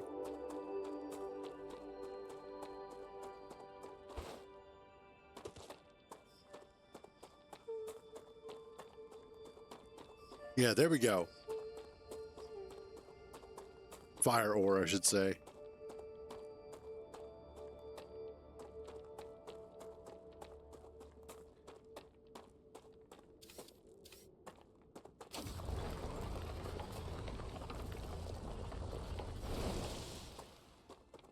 Fire wave ore.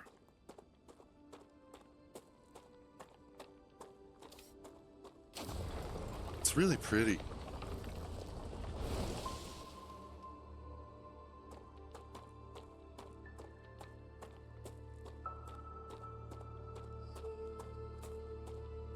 You know what's weird is this was actually seemingly running a little bit better yesterday when I still had all of the settings at default. Let's try something. Options. I know I keep messing with this, but it's because I can.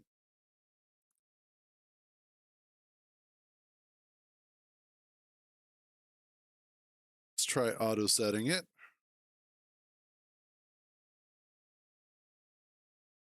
See what winds up happening. This should be interesting.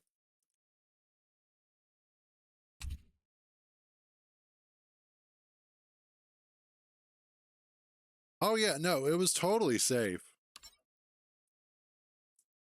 Totally safe. Okay, it wants me running at Epic, so.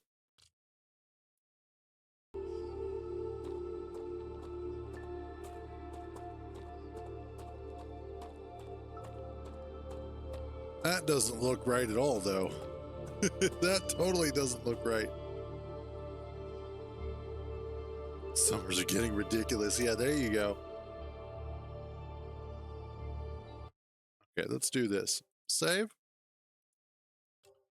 Save game. Overwrite. Quit the main menu.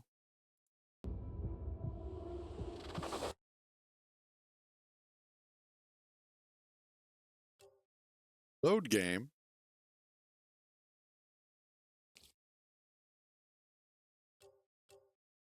Let's try this.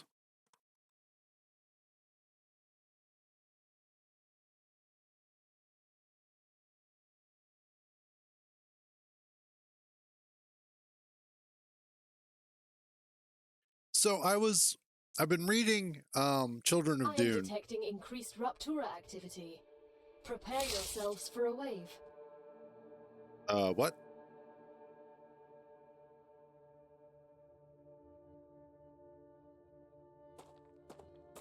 So it's already happened. Better not be happening again. Just to be on the safe side. But anyway, I've been rereading. Yeah, exactly. I've been rereading Children of Dune. It's like the 4th time I've read the book. And the section that I'm on, the chapter that I'm in, is one that very specifically explains why the way that they wrote the Fremen to be in the Denis Villeneuve Dune movies, Dune Part 1 and Part 2, why the Fremen in that don't make sense. And specifically why Chani doesn't make sense.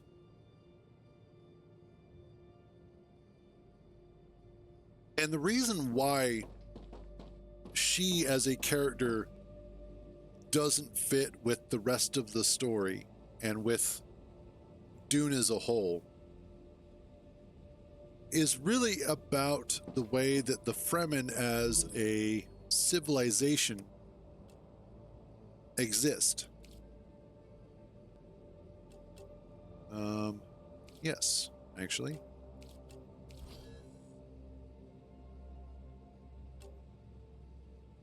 I need more. When you look at the Fremen, I know, talking about Dune again, but when you look at the Fremen as a culture, Gotcha. they are a people who have spent the majority of their history being oppressed. Yeah, it does. It does have that feel to it. Although I would say this is a little bit more detailed and less stylized than No Man's Sky.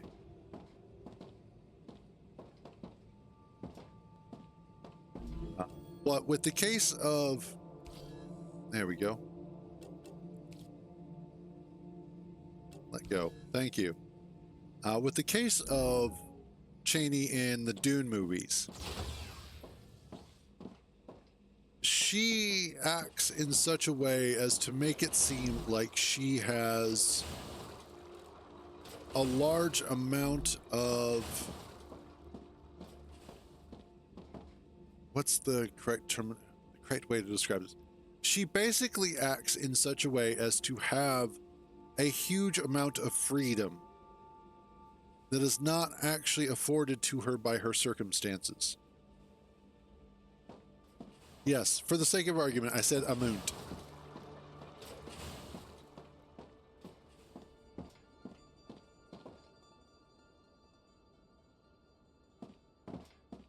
But the Fremen people don't have the luxuries that she thinks that she should have. Not until, I mean, shortly, sure. I just have to wait for it to come back.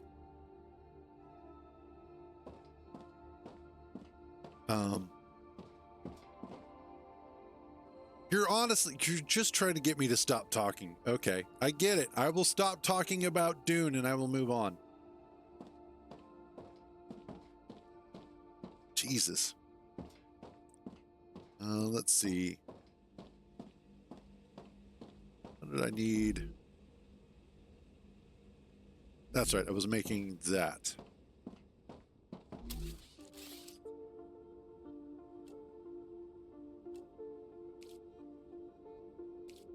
Need you.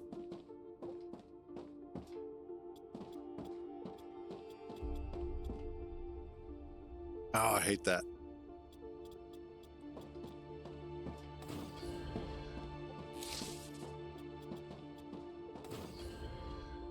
Go.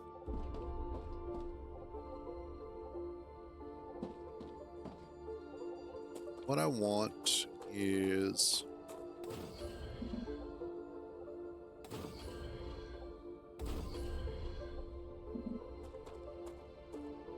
building is not safe. Duh.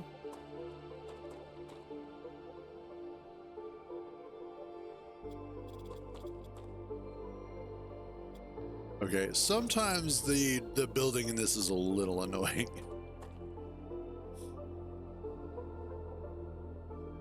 All right, I need a rail connector there and there. Said hydration was the problem.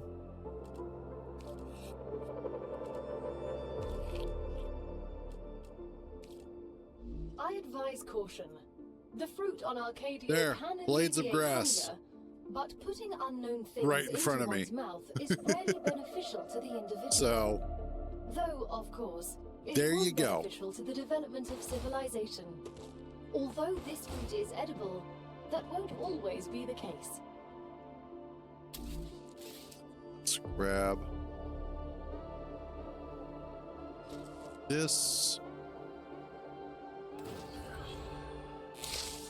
No. Wrong way. We're doing this.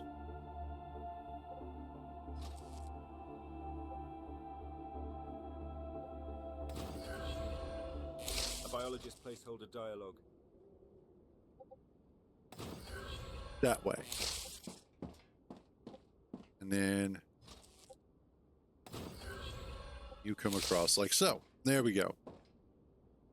So the next thing I need is one of you there, there.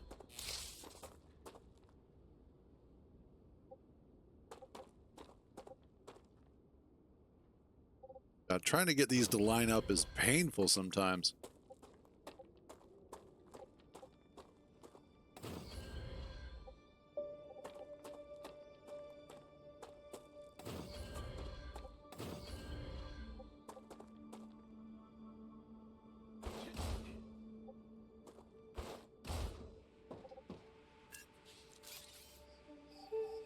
Figure that out. Figured that out.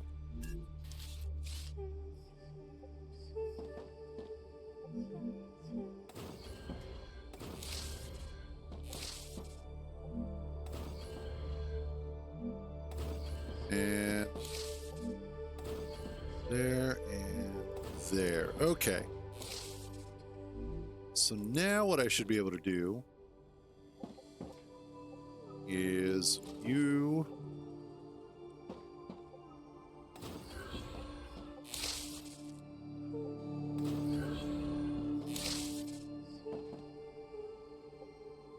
there we are.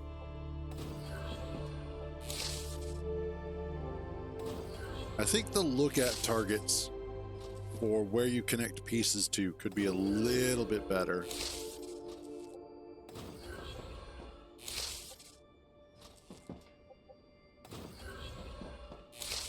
There we go.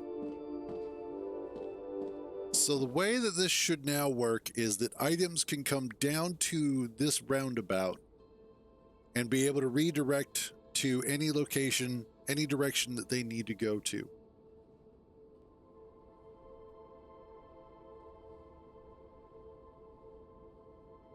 Yeah, that should work out fairly well.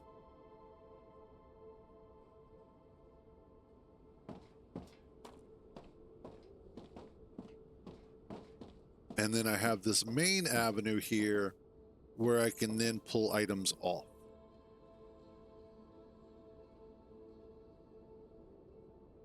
So what I should do is also build another roundabout out here, then take out these middle sections for the most part. So that way I don't clog up everything all the time. And I can just utilize the roundabout in order to do everything. But this frame rate is starting to annoy even me. And it doesn't seem to matter what I do, it is just always going to suck. So, and for some reason, some options, let's turn those down. See if we can get something here.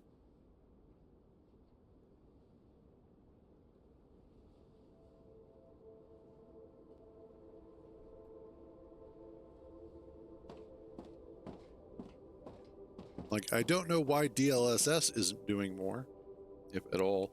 Actually, I have an idea. NVIDIA?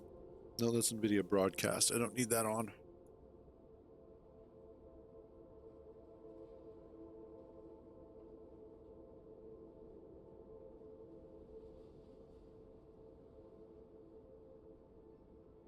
Let's do...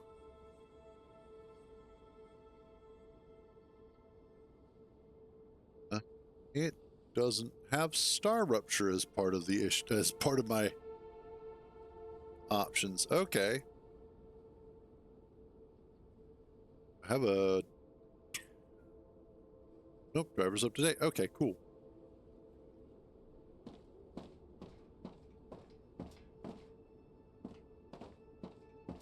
Anyway, yeah, I think I'm going to go ahead and wrap this one up. because this is just starting to get kind of irritating, and I imagine watching it is even worse. So anyway, we're going to wrap this up. However, this is starting to give me an idea of how best to play the game, which I like. I like the fact that I'm starting to get an idea of how to look at it.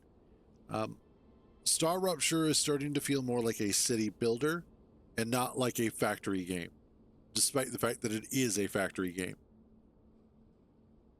So that is a good way of starting to figure out how you might want to set up your rails for moving resources around your base to try and find efficiency within that design. Otherwise, though, we are going to go ahead and wrap that up for today. As always, thank you guys for joining me on these misadventures. So glad to have you guys along for the ride. You all have a wonderful day. Stay out of trouble. And remember, if you get caught, I don't know you. I will catch you guys tomorrow.